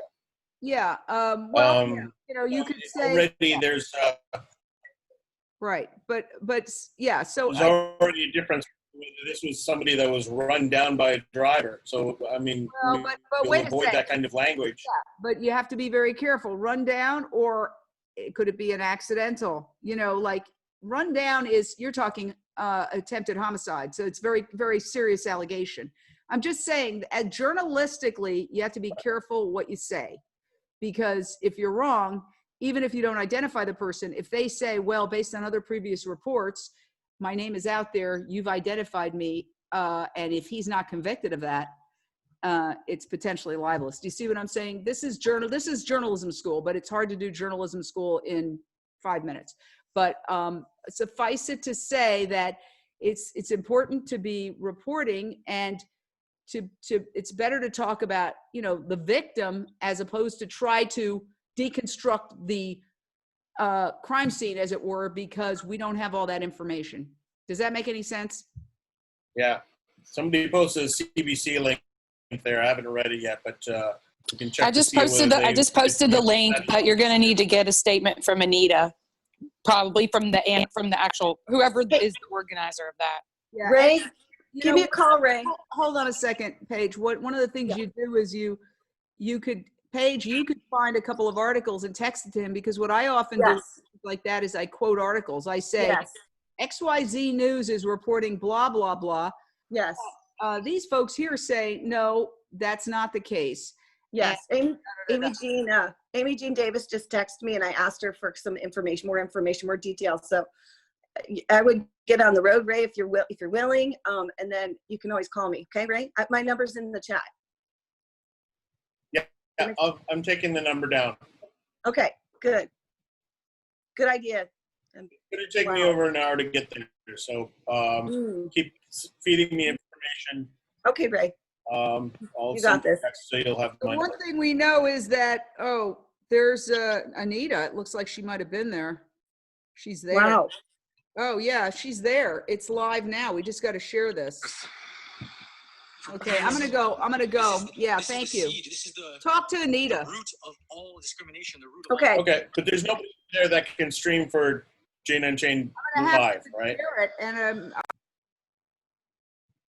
I think what she's going to do is share, but this is information, really good information if you guys want, for anybody, because Jane, being a nonprofit, if I could just segue in here and then I'll get off, is a nonprofit, or as you build your own sanctuary or you build whatever projects that you're doing, what I've learned from Jane is literally how to keep from getting sued and keep your donors happy is to just to give information and lots of questions. It's not like you're giving factual information. So when you're live on your own personal channels or your groups or your organizations and so forth, you keep it to, is this what's happening here? Reportedly, things like that I've been learning from Jane for the last 3 years. And that keeps you out of being sued, essentially. Nobody wants to get sued, right? And so Ray, if you want, it's up to you, but if it feels like something you are inspired to go do, I would do it. But I think what Jane's doing is literally taking the feed and sending it through Jane Unchained. I don't know if you can check that right now on Facebook. But it's been a pleasure, everybody. I should probably go help solve this. Thank you, and Jackie, I'll call you later. Thank you, Paige, and come back. Reach out, anybody. You got my number. You're awesome. Thank you, Paige. You're awesome. You guys are awesome. Back here anytime. Just come back. Consciousness. Woo! Thanks, Paige. Bye. I gotta go too. Love you guys. See you later. Love you all. I'll be here, so stick around. All right, love you, sweetheart. Mwah. That's our COVID kiss. Yeah, we have a COVID kiss policy. Non-COVID kiss. Love you, Alice. Love you, Jackie. Thank you. I love you too. I've got to go take a lunch break also, but again, I just want to thank everybody. This was awesome. Sarah, thank you again for your support and helping to facilitate this. You're amazing. Yeah, Sarah. Thank you, Sarah. She's amazing. Just Sarah, like my Sarah. teammate over here and trying to make this world a better place. So Yeah. Sarah, I love you. Thank you. And Alice, as always, it's so great when you're here. It's wonderful. So I'll see you Okay, all hey later. guys, let's not forget what we want to get from that whole conversation in Divine Feminine. So let's like not forget that whole thing. Yeah. Yeah. Thanks. I can't believe Melissa is, Alice is Melissa's daughter? Yeah. Yeah. That is incredible. Yeah. I grew up in Belgium. Oh, not Belgium, Europe. And I met her dad at college in England, and Alice came along. I always thought they were sisters. And There's two of them. There's two of them. I mean, like, there's two of them. I love it. It's funny because when I was listening to you talking, Alice, I thought it was me. And I'm like, wait a minute, is that feedback? Like, because I could hear my voice, it's like, an astrologist once told me that my daughter was going to continue doing the work that I was on the planet doing. And so when I hear her, I'm just like so in awe because I can see the, how we have these lineages of contracts of why we come here to this earth, right? Our divine purpose. And it's just, and we're all family here, right? We're just re-meeting again. We just got separated at birth and here we are re-meeting to perpetuate this work. And it's really powerful. Alice, where do you live? So I've been living in, thank you, Sarah. Nice to meet you, first of all. I'm so excited. All these wonderful women, sorry, Jamin, and all the other guys who I'm not seeing. But I was living in Spain, and about 2 years ago, I fell madly in love with my boyfriend, who's Mexican. So I'm living in Mexico, and I've changed. That's so awesome. Yeah, and I'm just learning every day here. It's been such an incredible journey, and Jamin and Melissa came and visited twice now. So my family is just coming over more and more, and so America and Mexico is just kind of the brother sisterhood. And so I would love maybe to organize amongst ourselves a sharing of recipes like we talked about with Jane, because I've been learning so much. I just want to share now and motivate all of us to do things at home. So oh yeah, you should do the cooking. You should talk to Seika. You should just watch some of the cooking shows and then get an idea and then just do your own thing. Yeah, but also, do you know about Direct Action Everywhere in Mexico? They're extremely active. Okay, cool. Because I know people are extremely active and yeah, our friends go in Mexico all the time and lock those places down. Yeah. Okay. Yeah. So could you repeat? Sorry, So it's called Direct Action Everywhere. Okay, perfect. DXE, but it stands for Direct Action Everywhere. And we have chapters all over the world, but there was one in Mexico. Great. And they're extremely active. Fantastic. Yeah, that's what I've been feeling, like a huge amount of activity. Yeah, civil disobedience, everything's safe, and it's just great. Yeah. Disrupting the system of normalized violence. Yeah. Well, yeah, I mean, here, just a little comment. We had the neighbors right across the street got robbed last night. And I've actually been posting on my social media a phenomenon here in Mexico with the police that organize the actual robbery. So they come in, they act like, oh, surprise, and they actually extract the body of the crime, which is the TV and whatever, and they take it away. So I was told that that's a very common thing here. And then any young man or woman walking undocumented, like in America, is used as bait to find the criminal. So the past week, there was a young 16-year-old girl who got her face smashed by police during a demonstration. And so it's been just like a general, like in the US right now, feel, which you know, partly it's very scary, and then partly it's so necessary that we start talking about it more and more, and just people start realizing defunding the police, etc., and just changing the whole general way of our lifestyle, and how we treat one another, and we're accepting, like you're saying, with Mother Earth and our brothers and sisters. So also, Alice, you might want to mention about what you're doing with the dancers and the art, how you're using art as a vehicle for change, and your work around water.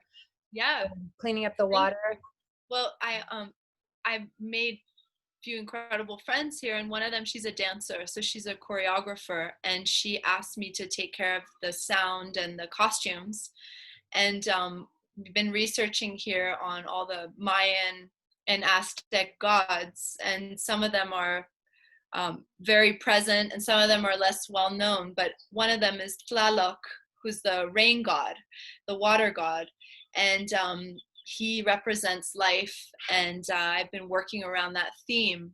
So with the dancers, we're just talking about their experiences as young Mexicans, their experiences during the COVID pandemic, and the experience with breathing the oxygen, the air, and then the water and all the elements. So we're on these different projects right now that are really exciting, and I hope we're going to get a lot of views and comments, and that will spark up discussion, especially me being a foreigner here. I don't want to appropriate any cultural imagery, so I'm really working hard on how to adapt and how to honor and respect a culture that I'm learning from, and the same goes for any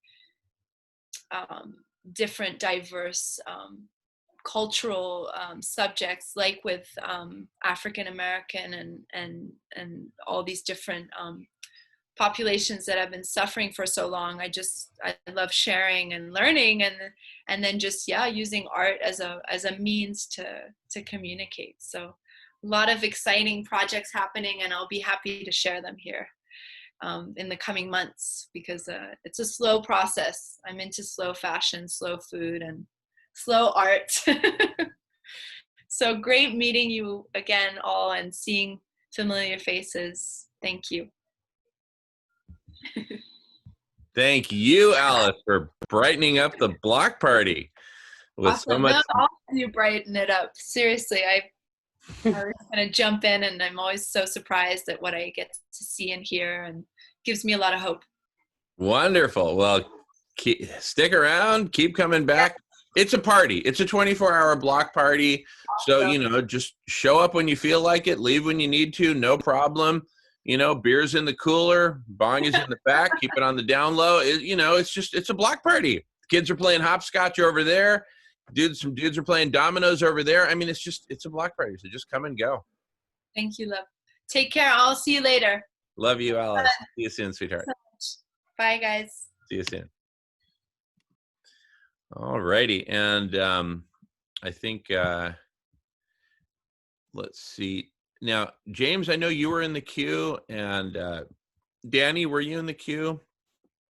I'm getting a little bit too many moving parts here. We could also take a break if we need to. How are people feeling about taking a break? I'm good for a break.